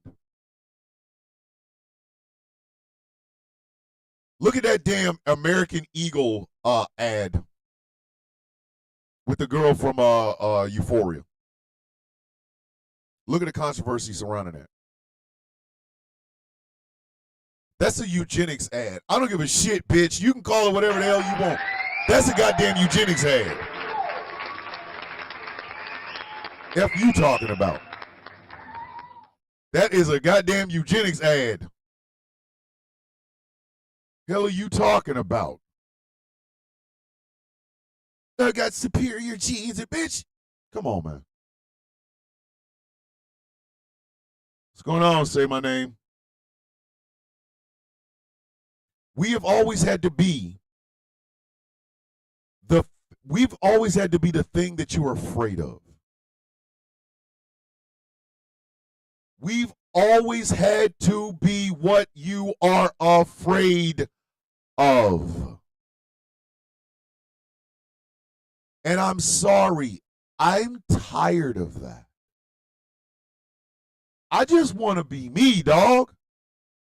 I just want to be me. Do y'all understand what I'm trying to tell you? I just want to be me. That's it. I want to be weird. I want to be sexy. I want to be angry. I want to be sad. I want a hug. I want some coochie. I want a red velvet cake. I want anime. I want another season of Young Justice. Why can't I not be that? Why am I required to be the monster in your closet?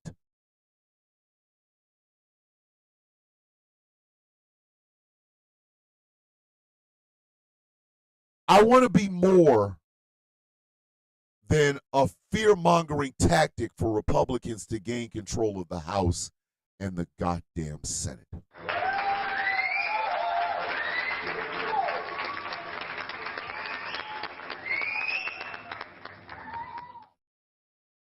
Why? This shit in Cincinnati is a microcosm of the shit that we go through on a day-to-day basis. We don't get to have fun. We don't. I'm going to trace something. It's going to sound weird, but follow me. There were tribes in Africa where the men would mentor and raise every man or every boy in the tribe. Every boy. Every boy in the tribe would call every woman, older woman, mother. Because they wanted to show them that it is a community. That everyone, these young men, these young children are being raised by everybody in the tribe. Today, black men can't even tell other black men they love them because it's not masculine, this, that, and a goddamn third. Where do you think we learned that from? Take a wild guess. Take a wild guess. Take a wild guess. It damn sure didn't come from anything in those tribes. No, it came from indoctrination here.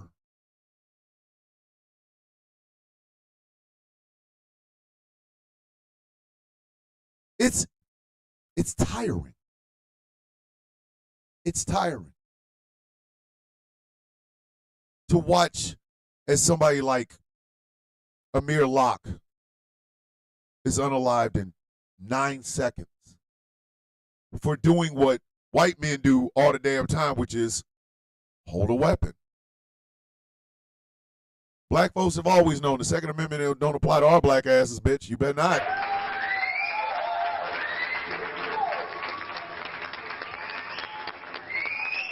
Oh, you want to protect yourself? You better protect yourself with Martin Luther King's bones, buddy. Those Martin Luther King bones better protect you and your goddamn family. Morning tension, you sexy ass. Those Martin Luther King bones better protect your whole crib. I can't have a weapon. No, scary. We know the Second Amendment don't apply to our ass. That's why Amir Locke ain't here no more. Licensed firearm owner. CCW, dead in 9 seconds. It's the reason Philando Castile ain't here. He didn't even have the shit in his hand. He wasn't even reaching for it. He simply informed the cop, hey, yo, I do have a weapon. I am a licensed gun owner. Bap, bap, bap, bap, bap, bap, bap. What the cop get? Time off.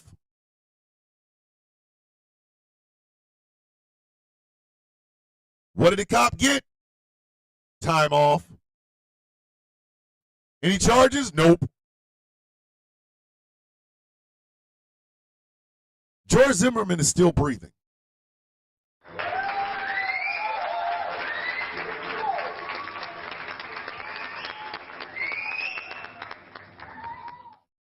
George Zimmerman is still eating food.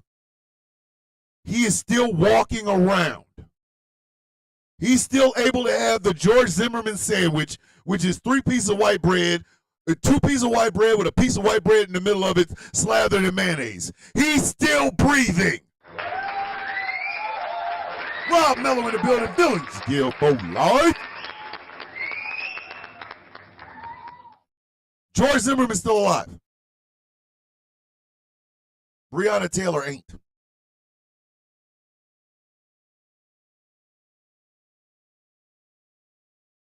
George Floyd.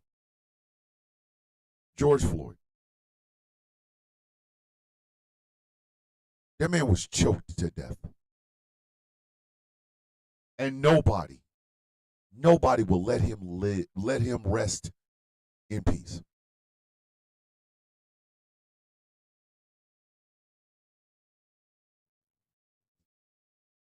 Think about that. He was a victim, and they still treat him like he was the one that was choking out the cop. You see what I'm saying? Y'all get that? Do y'all get that?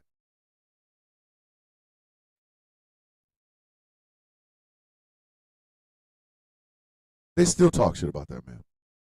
They still talk shit about Sandra Bland. So we go to Cincinnati. Here we are, just trying to enjoy our life, trying to spend the money we've earned, hang out with the friends we've made, enjoy some camaraderie, some good food, great music, get some liquor, what do we always talk about? Toe up. Here come a white man that wants to remind us where our place is. And in the process of trying to quote unquote remind us where our place is, he got his ass knocked out. He got the shit punched out of him. He got stomped out. But what are Charlie Kirk talking about? What is Ben Shapiro talking about? What does J.D. Vance say? What is this goddamn Nazi bitch on TikTok talking about? The animals that did the beating. In other words, it's the reaction that she got a problem with. It's the reaction that Charlie Kirk's gum-mouth ass has a problem with. It's a problem when we react.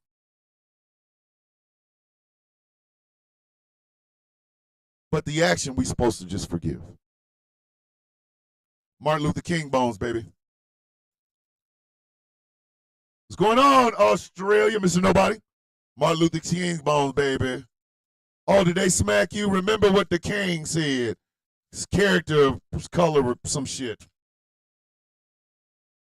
He said you can't hit white people in the mouth, but they can hit you in your mouth. That's what him said. I remember the speech. I have a dream that white people could smack Negroes in the face, and Negroes would just pray, free at last, free at last. I really want to whoop his ass.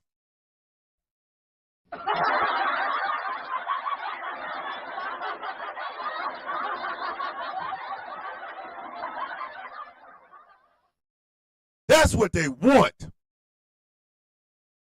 That's what they want. That is what they want.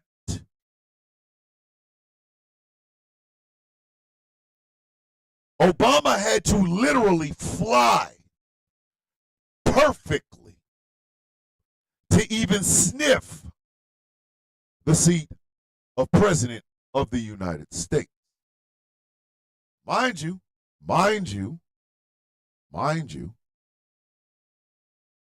Obama is a middle-of-the-road centrist Democrat.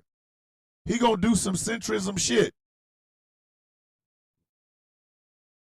I didn't expect, policy-wise, I expected him to do some good policies, but I also expected him to think about the donor class before he thought about everybody else. He was a middle-of-the-road centrist Democrat, but he was also a black man. And he had to have every T crossed, every I dotted. He had to be beyond reproach. The guy that was after him shits on himself.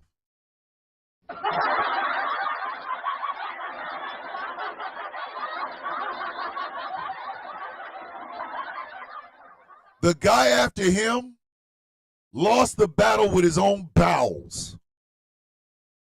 The guy after him may not be able to read. The guy after him had a 1.38 grade point average in Fordham University.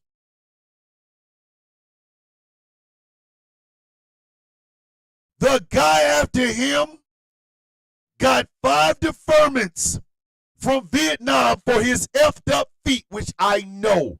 Nobody ever has to tell me this. Nobody ever has to tell me this. That man's feet look like harpy claws, bitch. I am saying it right now. Donald Trump's feet look like the seal, the seventh seal before apocalypse happened. You know that man's feet is horrid.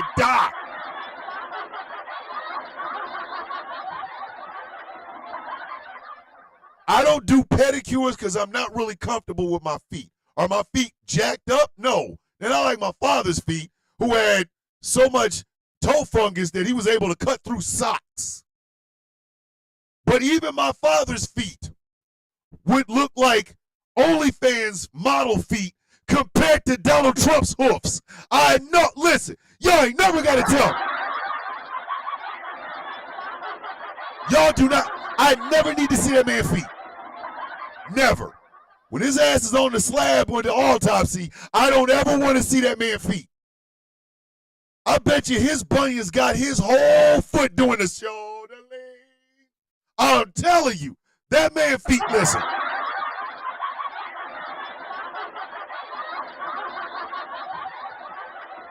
The way he walks, the food he eats, the way his legs look, I'm telling you. Donald Trump takes his shoes off and the whole room is like, just straight Boab, bitch. That man got Boab feet. I don't need to. When he goes,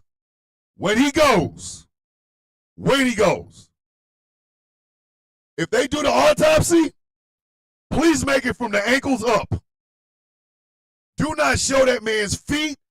That shit is Medusa levels of turning people to stone, bitch. Don't do it.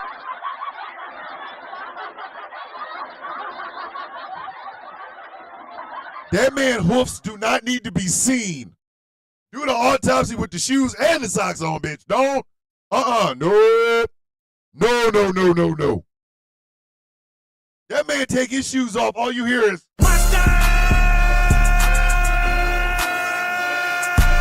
I'm not playing. I'm not playing. He goes someplace to get a damn pedicure. They would look at his feet and go, Oh, brother, whoa, now. You got too much dip on your chip. no. You gonna hear somebody from the other side of the room talking about, He needs some milk. you need some milk. But anywho, a man that got deferments from Vietnam for bone spurs then went and said that dodging venereal diseases in college was his own Vietnam. That's why the man got a 1.38 grade point average from Fordham. He can't dodge that goddamn fast. Man got syphilis and wouldn't go in and get one shot in the ass. He could have penicillin this shit already, but no. I was dodging. I wasn't trying to get a little bit of, I wasn't trying to get gonorrhea. Bitch, you got syphilis. You got syphili, ho. Dodging. How you dodging gonorrhea and catch syphilis? Bitch, sit your dumb ass down. Y'all ain't saying nothing.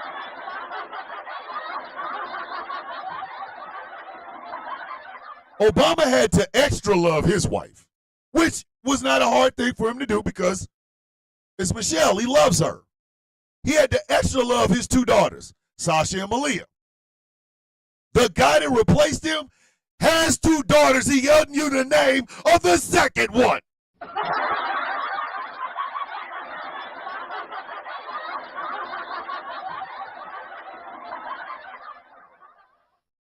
Donald, what's your second daughter's name? Shut up!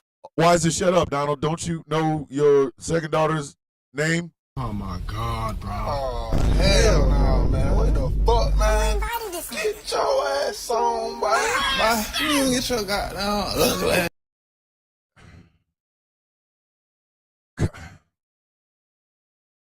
Obama had to be damn near Christ-like in his faith. In his faith. The man said he would get Bible verses sent to him on his BlackBerry every day. He probably still does. The guy after him basically tried to make a damn a joke. 2 Corinthians walked into a bar.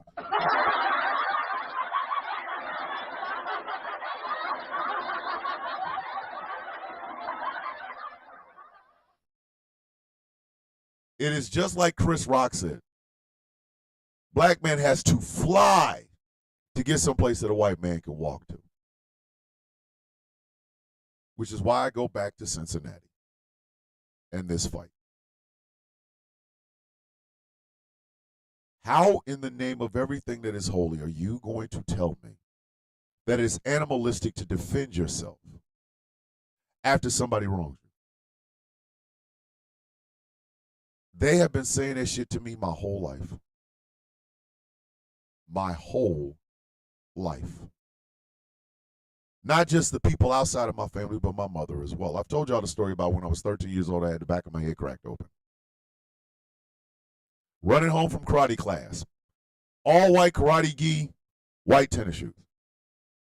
A cop in a paddy wagon. With one of them thick ass 70s Magnum PI porn mustaches. Hey, come here. Again, got my book bag, karate gi, white.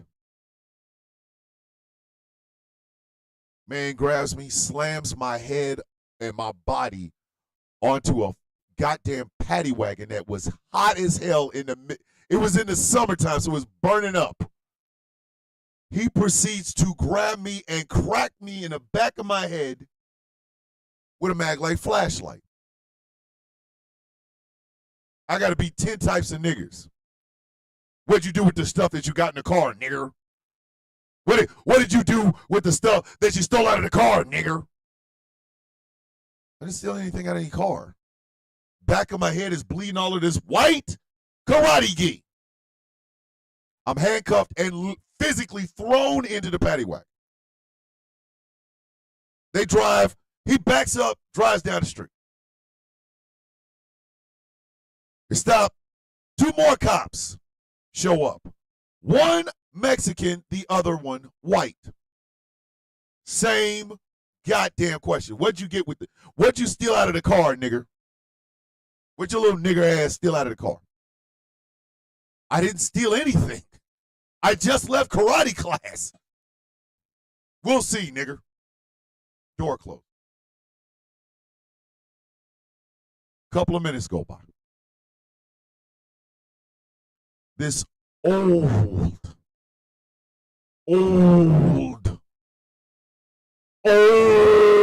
white woman. I'm talking about Jaga from Thundercats old. This is how old this bitch is. I know, Aaron, I'm trying not to, but I have to say it because of the story.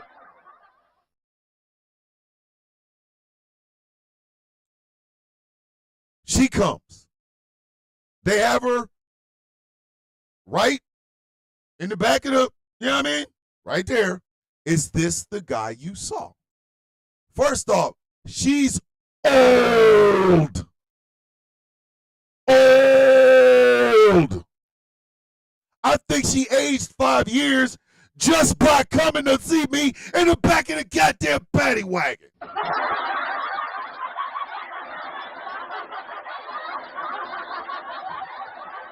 This bitch is Mumra's girlfriend. Mum, nah.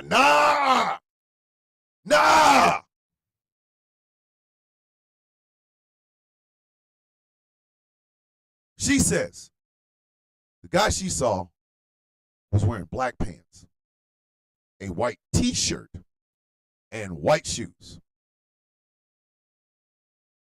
I am not dressed in black pants or a white t-shirt with these white shoes. It's a karate outfit. Kung Fu fighting. But this old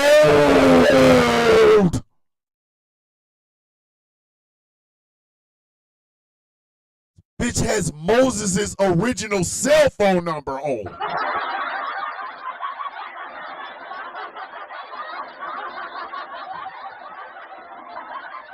Bitch gave Methuselah some good. Old ass woman had called the police for a black man breaking in cars, and it wasn't me. You would think that would be how this story ends, but no, true believers, no. She leaves, aging by the second, because she's old. How you give hand jobs to 4 of the 12 disciples, bitch? You old.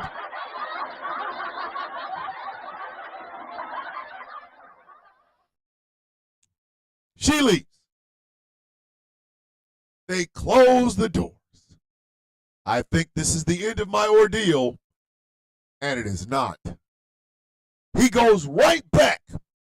Mr. Porn Mustache goes right back to where my bag is laying on the ground. My paper, all of my damn school paperwork is just blowing. A little bit of breeze. It's all over the place. Where he pulls me out, forcibly takes these goddamn handcuffs off me, and then he says that he could pull out his .357 Magnum and blow my little nigger ass away. And I better run home because these are his streets. After telling this horrific story to my mother, including the part about the old, this bitch was Adam's first baby mama old. Bitch was old as shit.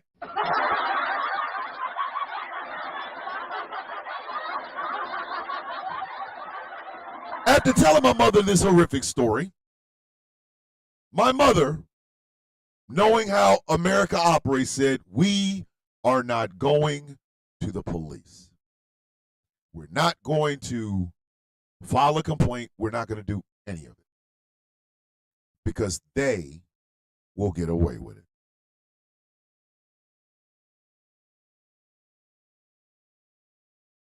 beast of burden of America.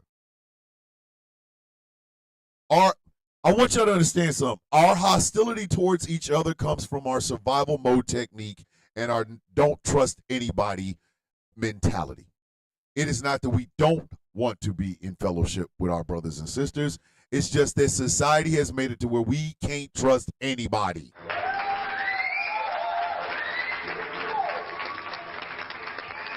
Did you like that?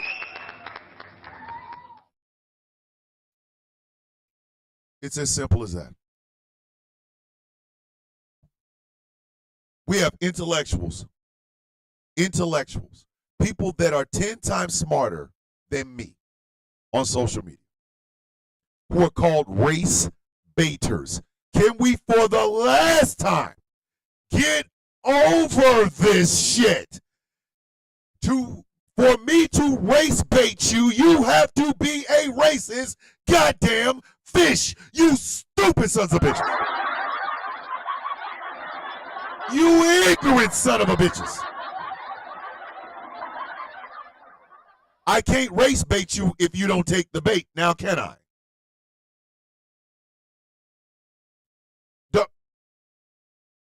It's not for me. Yeah, I'm going to just put it there. It's not for me. It's for you. Oh my God, Thomas the Venom Bishop's a race baiter. When did you walk your ass on dry land, you goddamn race fish? And why is it my fault that you got on land? Your dumb ass came on dry land, bitch. How is this my fault? I tell you something about history, I'm race baiting you. So maybe you're not a fish. Maybe you're not a fish. Maybe you're a race cat.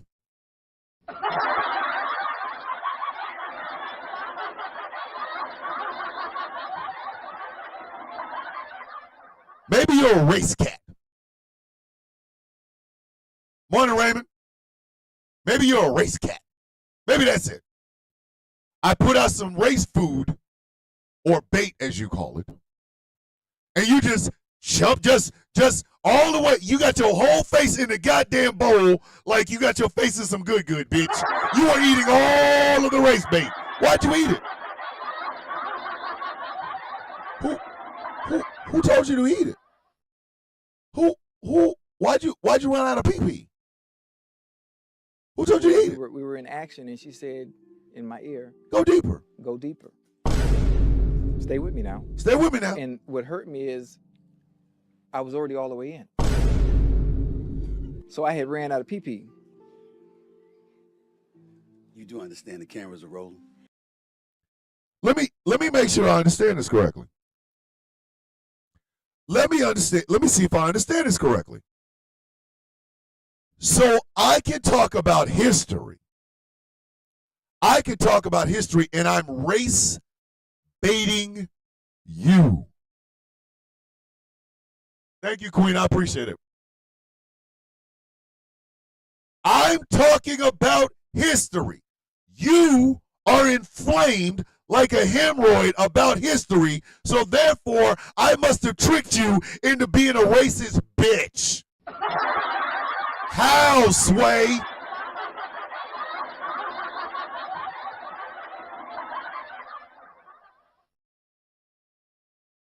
How? There's a guy called the Real Slim something. Shady, Beatty, Grady, Gravy. I don't know what the hell his name is. But he looks like a reject from Sons of Anarchy. Like they wanted to put him on a biker gang, but they didn't know which one because he smelled like skunk. Like, you know what I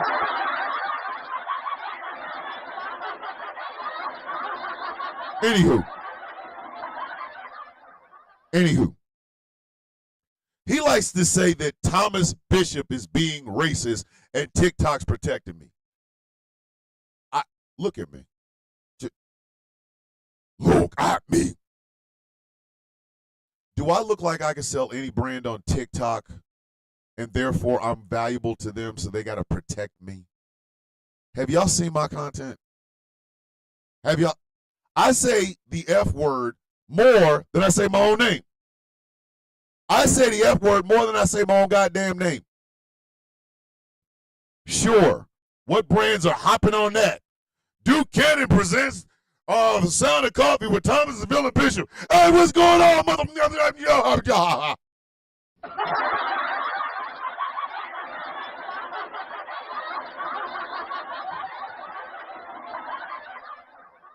In other words, no one protects me. I just don't bullshit. But again, I live in America.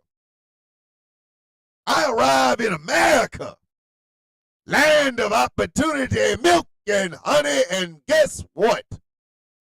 I am the boogeyman in your life. Somehow, my large penis just wants your white woman. I don't know what the hell that is about. Like,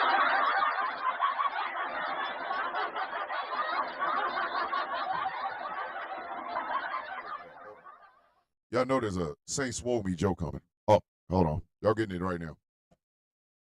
I wake up every morning, and all I can think about is white women's. Let me put all this penis around my neck so I can go get me the white women's and shut up. Shut up. Shut the fuck. Shut up. That's the dumbest shit I ever heard in my goddamn life. I'm sorry. Some of y'all are hooked up with white women that. Come on, man. Come on, man.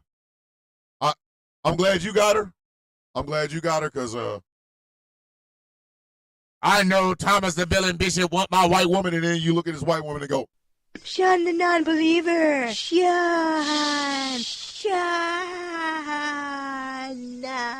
no, sir. No, sir. No, sir. You couldn't give her to me.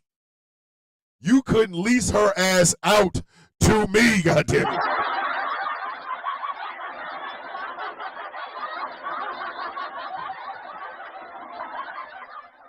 There's not enough payment plans for me to lease to buy that bitch. Get out of here. Oh, and by the way, from this point forward, Rouse High Exalted will be live from Crow Pussy, Mississippi.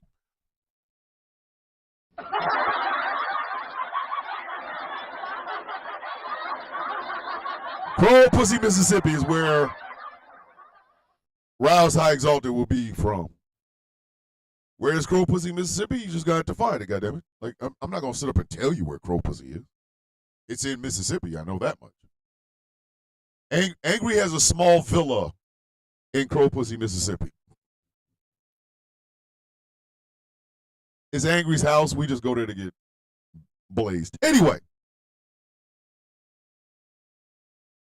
Why are we forced as black folks to be your boogeyman? And then when you do what it is that you do, why is it that you then in turn get to tell us how we should react? Where's the fairness in that? Where is the fairness in that? So again, I go back to Cincinnati. The ass whooping was well justified. That man put his hands on another man and got the shit beat out of him. Him, his friend, and that doofy ass white woman that thought her ass was Wonder Woman, and then she got knocked out and she's wondering why this woman's on the damn ground, bitch. The hell is wrong with you?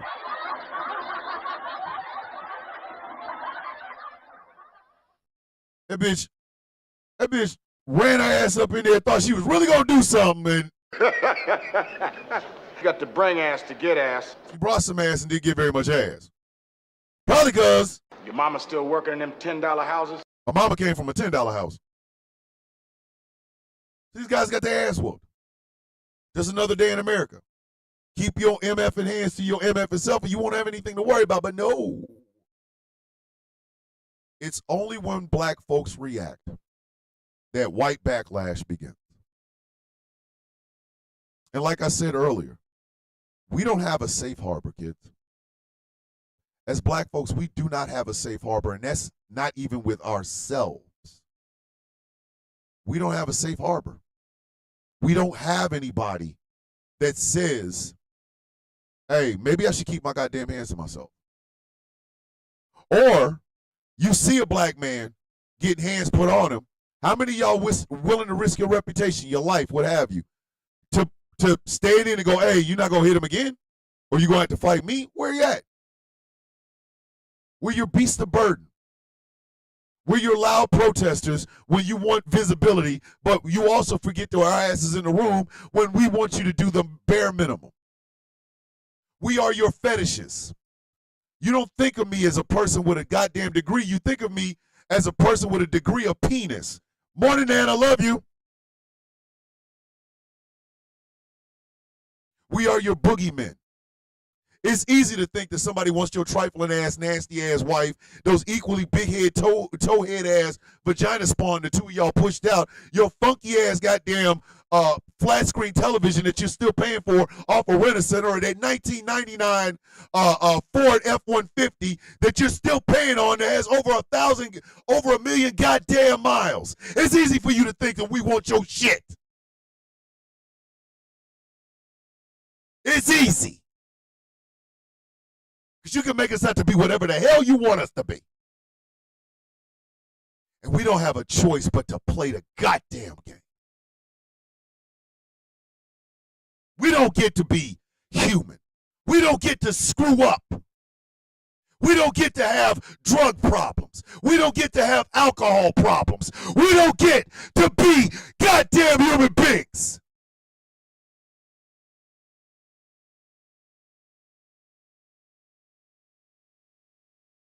Hey, guess you're special? I've been wanting to say this shit to you. Don't touch her yet. I will tell y'all when to do it. Don't touch her yet. You old hag. You trifling bitch. You are exactly the person I am talking about. People like you make me absolutely, utterly sick. I am tired of watching you parade your funky, flat ass around black men like you are a catch. Bitch, you're not a catch. You are the fish that jumped in the goddamn boat. I have never liked people like you. I will never like people like you. You are a disgrace. And any black man, any self-respecting black man that will be seen laying down next to your Flower Ranger, Aspirin Avenger flat ass with your used coochie from the $10 house is a disrespectful son of a bitch. Get that bitch out of this goddamn show. Get her ass out of here. I've been waiting to tell that trick this shit. I've been waiting. Now call me an animal, you dried up hag. Out here looking like what would happen if you circumcision the skin off of it, sat your ass out in the sunshine. You have the absolute nerve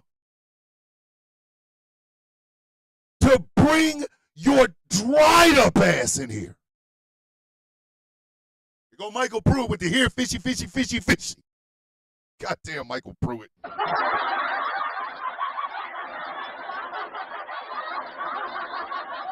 The gall of you, bitch. The gall. You are the reason. You dried up cocksock. You are why I don't feel bad for them white boys getting their ass knocked off. Because it's people like you. We are a fetish to that bitch. Nothing more. Any man, any black man with her, you need to understand that. You are penis with teeth, baby. You are penis with teeth.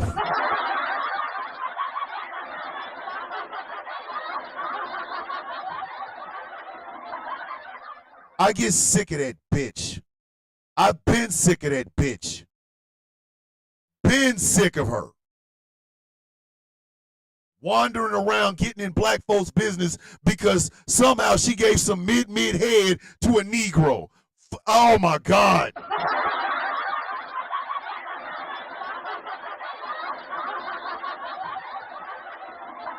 I tire of that bitch. But that's what we fight against daily. You don't get to slap us in the face and then expect us to stand there and do nothing. Why we got to do that? Tea Time with the T is in the building. At Red Rockers. Her name is, I guess, famous now or special now or a hoe now, something like that. The bitch ain't even here. Go look at one of my the video with the white woman talking about she's thinking about slavery. That bitch. When do we get to be human? When do black women get to be a whole ass mess and still be respected? When do black men when do black men get a chance to not be the thing you're afraid of when we walk into a 7-Eleven? Well, we get that. When do our kids get to be kids? Not grown-ass adults, this massive-ass people. Like the dumbass cop said about Tamir Rice, who was 12.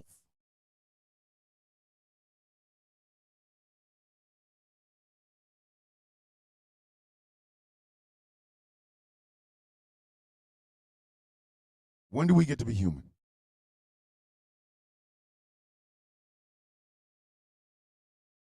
Because this better man, bigger man, better angels, turn the other cheek, bitch, I'm sick of this. I'm sick of this. I'm tired of this. I grow tired of this. And like I said, I'm not the only black person. Look in our eyes. Today, if you are a content creator that is not African American, do yourself a favor. Every video of a black person you watch today, look in our eyes. Look in them. Look in them. You will see a tiredness that you would think shouldn't be there. You would really think it shouldn't be there. But it is. If you look close enough, you can see them eyes. Taz has it. Chaos has it. Angry has it. Tabitha Speaks has it. Boss It Up Now has it. Nick Nack has it. Auntie Wiggs, a.k.a. Queen Mother Debate Me Bitch, she has it. Look in our eyes. Sonny Michaud has it. Evan with 2 N's has it. U.S. Army Overlord has it. There's a weariness in our eyes, a tiredness look on our face because we get sick of this. Charmaine has it. Tea Time with T, she has it. We get tired of this. We get tired of the perception that anything you do to us, we just supposed to stand there and smile. It's a sorrow.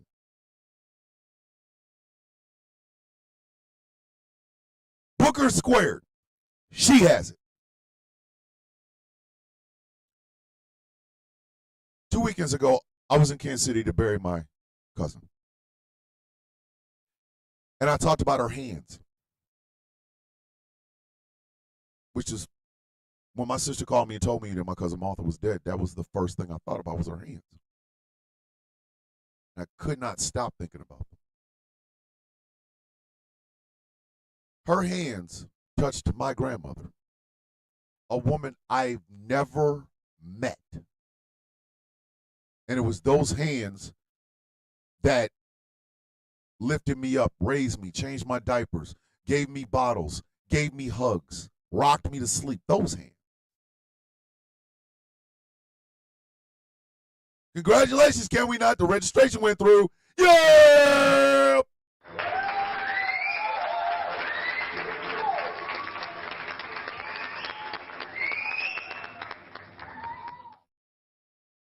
My cousin was one of the sweetest human beings I've ever known in my life. But somewhere she was nothing more than a nigga gal. Somewhere in America. There is a soon-to-be 21-year-old child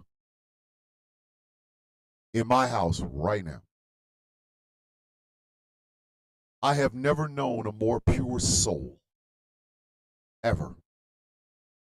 I have never known a more pure soul than her. The purest soul I have ever known. Somewhere in America, she's just a little nigga gal. She'd want to walk through the world listening to Usher on her iPad.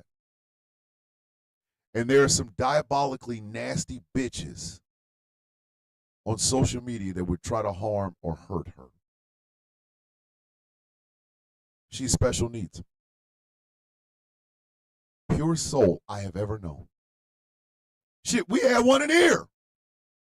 Until Mr. You ain't leaving out here with all them jewels and shit got a hold of his ass. They ain't here no more.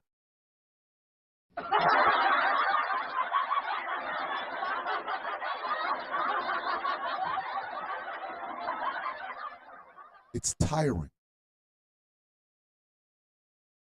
I want to have as much fun as possible. I want to blow my money. I want to collect my comic books. I want to grab my wife's ass, but I do not want to be the boogeyman in white people's fantasies and dreams. I don't want to be the reason a whole bunch of suburban white people vote Republican. I'm so goddamn sick of that. Find somebody else. Find somebody else. Find somebody else other than black folk. Let us live. Let us do whatever it is that we're going to do. Let us succeed. Let us fail. Let us look good. Let us look bad. Let us break down. Let us strengthen ourselves. But leave us alone. Keep your goddamn hands to yourself.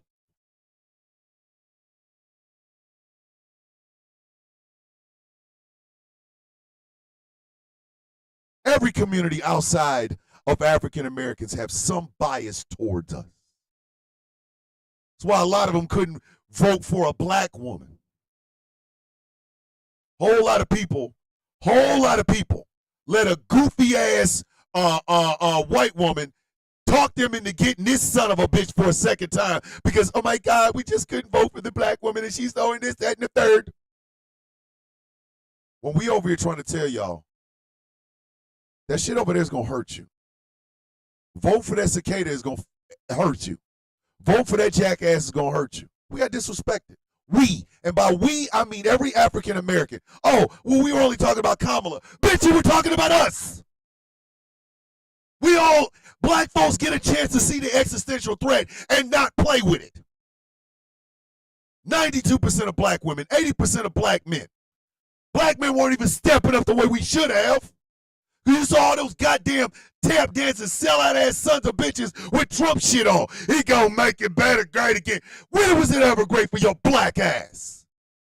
When was it ever great for your black ass? When were you ever allowed to just live? When were you ever allowed to just exist? Huh? When was your ancestors ever allowed to just exist, dog? So you over here tap dancing, skinning and grinning and wearing a bullshit ass hat for somebody that's promising you something that has never happened. This don't blend in, baby. Ain't no hiding this. You can't white skin your way out of this one. There's not enough white coochie between here and the docks on the Pacific Ocean of California that will have your ass up there in them seats of power, bitch. Disrespecting black women and hooking up with white women is not going to get you at that table because this shit does not change.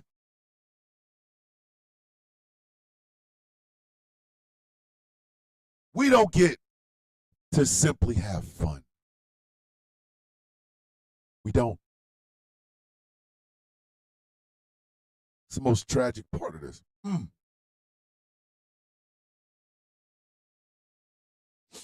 It's the most tragic part of this.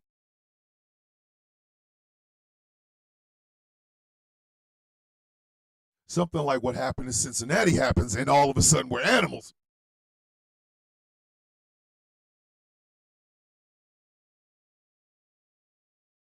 But nobody talks about the fact that somebody put their hands on another grown-ass man.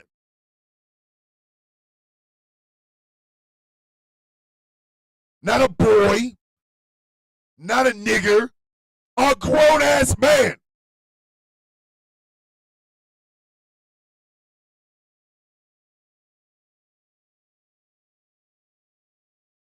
And America has embraced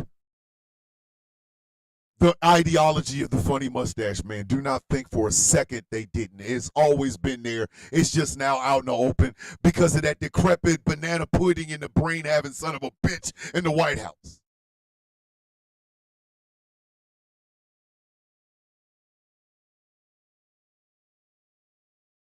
I've never been a dreamer. I never have. I've never been the person that goes, one day we will all live in brotherhood. I've never been that goddamn person. It ain't even about brotherhood at this point. It's about common decency, common respect. If I give you the respect as an older person, as a woman, as a man with differing political opinion, I expect that to come back. I expect it. And when it doesn't, I will react accordingly. I will. I will act accordingly. And to ask me not to act accordingly, you have lost your goddamn mind.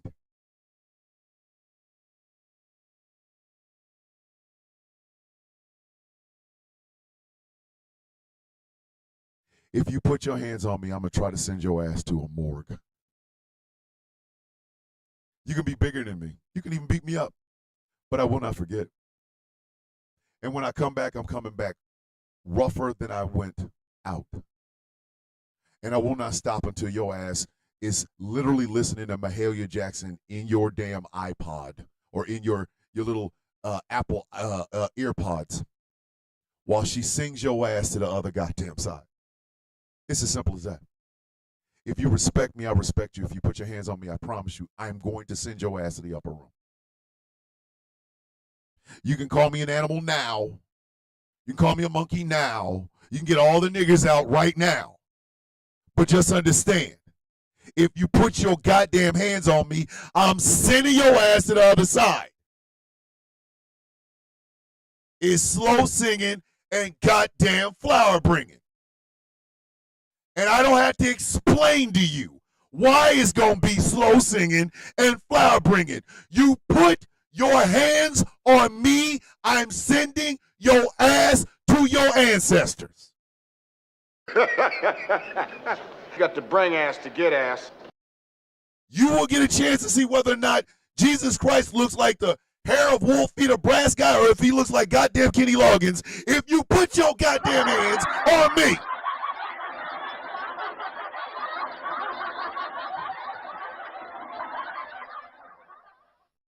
And I advocate for every black person to be like that from now on. Enjoy your life. Let us stop being a beast of burden for these bitches. Let us stop being the beast of burden for these bitches. Stop. Black woman, embrace every aspect of who you are. Sexually, financially, spiritually, what have you. DJ with the $5 super chat. Thank you, sis.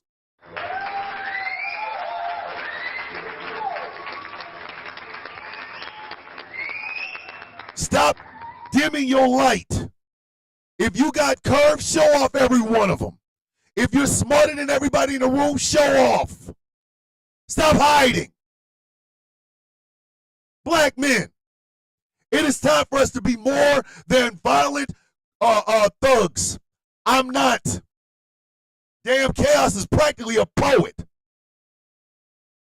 Angry is one of the smartest people I've ever met in my life. My little brother, Rocky, a.k.a. the Saint, a.k.a. El Santo. Best man I've ever known in my life. I'm going to start saying that more. Call me an animal. Call me a nigger. Go ahead, get it out your system. Because I'm going to say it anyway. My brothers are strong. My brothers are beautiful. My brothers are loving. If you don't like it, kiss my ass. Because I'm telling you right now. Can I ask you a question? It's about writing tropes. Go ahead, Michael. Go ahead. Let me go ahead and tell y'all right now. Let me tell y'all right now. Your perceptions of black folks is not my goddamn concern. Your perception of black folks is not any black person's concern. Bitch, that's some shit you need to figure out on your goddamn own.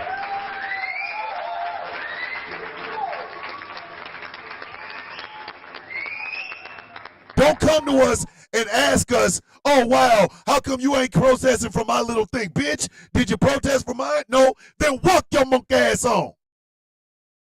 We don't do free labor anymore.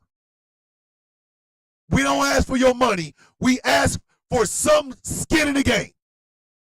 The next time you see a black man getting arrested by police, don't just stand there and film it. Bitch, jump your dumb ass in there. And if you can't do that, get out of our way and don't ask us for shit. We're done. Our emotional labor is done. Black people in books go from young, strong, and then go to old, wise. Why can't they not have a complete character arc? Michael Pruitt, I don't know. I don't know. For some reason, they seem to believe that we're like Jesus Christ or something. We go from a toddler to turning water into wine, whatever the shit. I don't know. We ain't doing no more of your free emotional labor, bitch. We ain't protesting for you. We're not sitting around trying to strategize with you, especially if your ass has shown your ass in the past. For example, a lot of y'all better not darken the door of any black person you know because of that goddamn 2024 election, bitch. I said exactly what the hell I said. Some of y'all really showed both ass cheeks in a hole in the middle over this past goddamn presidential election. My advice to you, if your life is on fire and you need us to put it out, bitch, you might carry a plastic bottle of water on you. We're not effing with you. We're not effing with you. Our labor costs. And it ain't reparation, and it ain't in dollars. It's in skin in the game. We no longer risking our lives and reputation if your punk ass ain't doing the same. We match energy. If your energy is, well, I got to think about my mom and my dad, and our energy is F your mama and daddy, and your energy ain't F your mama and daddy, I'm going to need you to go find somebody else to do your shit. We're done. And as I close this show out, let me say this one more goddamn time. For them dumbass white folks in Cincinnati, for any of you stupid ass white folks on TikTok who have a problem with this, let me explain this to you one more goddamn time. Keep your hands to your goddamn self. If you put your hands on me, I'm sending your ass to the upper room. I will not feel bad about it. I will not cry a single tear. I will send your bitch ass to the upper room.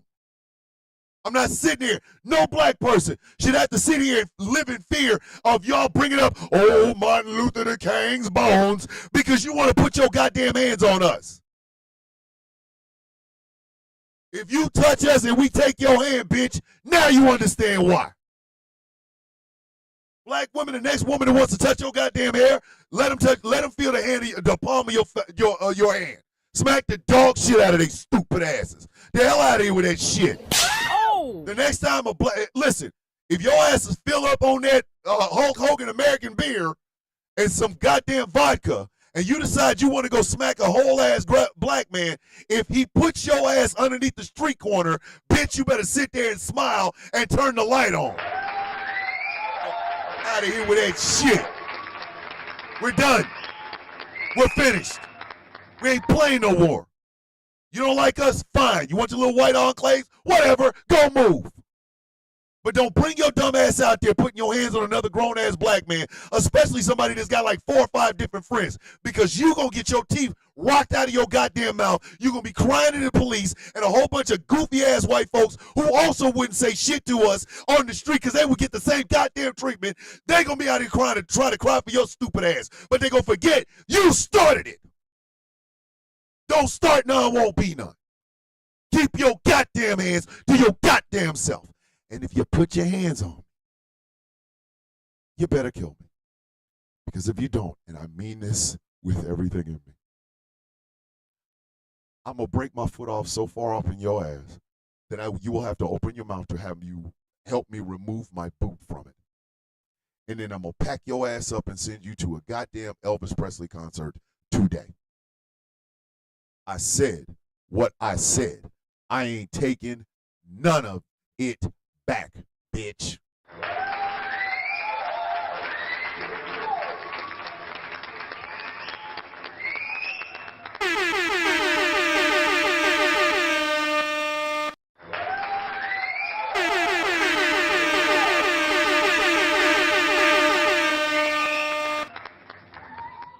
Said what I said. That's it, kids. That's the show. If you like what I'm doing, think about becoming a Patreon. Patreon.com/Thomas the Villain Bishop. $3 a month. You can help keep it all running. Patreon.com/Thomas the Villain Bishop. Show is brought to you in part by Smooth California. Skincare products that will make you look and feel your absolute best. And remember, they're all natural. Go to smoothca.online. Type in The Villain 25 for 25% off of your purchase. smoothca.online. This show is brought to you in part by Melanated Excellence, a celebration of the melanation. But remember, you don't have to be melanated to be a part of the celebration. melexcellence.com. This show is brought to you in part by Rep Your Set. Something Black Made. Go to somethingBlackMade.com and check out some of the incredible clothing that they have on their website. Letterman's jackets for all you high school dropouts. Yup. Beasts. And remember, Leather Jacket 2025. Go to somethingBlackMade.com. And finally, this show is brought to you in part by W Energy. The way you should kickstart your day every day is with a nice smooth cup of coffee and just a hint of a little bit of W Energy. It will kickstart your day in ways you could not imagine. Go to W.GG. Type in Thomas Bishop for 10% off your purchase. W.GG. The Sound of Coffee Shop is open and it's running and it's piping hot. We have started the Villains Guild collection. Right now, you can get yourself a tank top or a sleeveless shirt that says Excellence in Villainism from the Villains Guild collection. Go to The Sound of Coffee, all one word, shop.fourthwall.com. What is it that we say every single day, kids? And please, please, please, please, please, say this with your heart, your chest, your soul, and your mind. We don't ask to be treated special. We don't ask to be treated like gods. We don't even ask you to agree with every single thing that we do. The only thing we have ever asked for, the only thing we have ever asked for is the respect we so richly deserve. That's it. You treat me with respect, you will get respect in return. You treat me with disrespect, and I will treat you with disrespect in return. If you put your hands on me, I promise you I will try to either take that hand or take your ass off the census. You would do the same, so why am I different? I don't give a shit if you call me an animal. It's Mr. Animal. You don't get a chance to call me Tom or Tommy. It is Mr. Bishop or Mr. Villain. I've earned those monikers. I have earned the nom de guerre of the villain. I have earned it all. I am a grown-ass man. You will treat me as such. Because if you don't, if you decide that you just need to touch me without my permission, I need you to understand something. I'm leaving here with something. I'm leaving here with something. You know what I mean? I'm from around the way. I'm leaving with something. So what is it we say every day, kids? May your day be as sweet as the coffee in your cup. Put one up, put one in the air, put one in the air. Always in our hearts, always in our hearts, always in our hearts. Be Seth, Persepolis the Cactus. We love and miss you.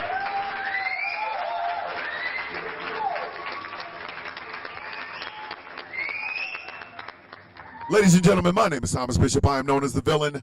This has been a Why Wednesday version of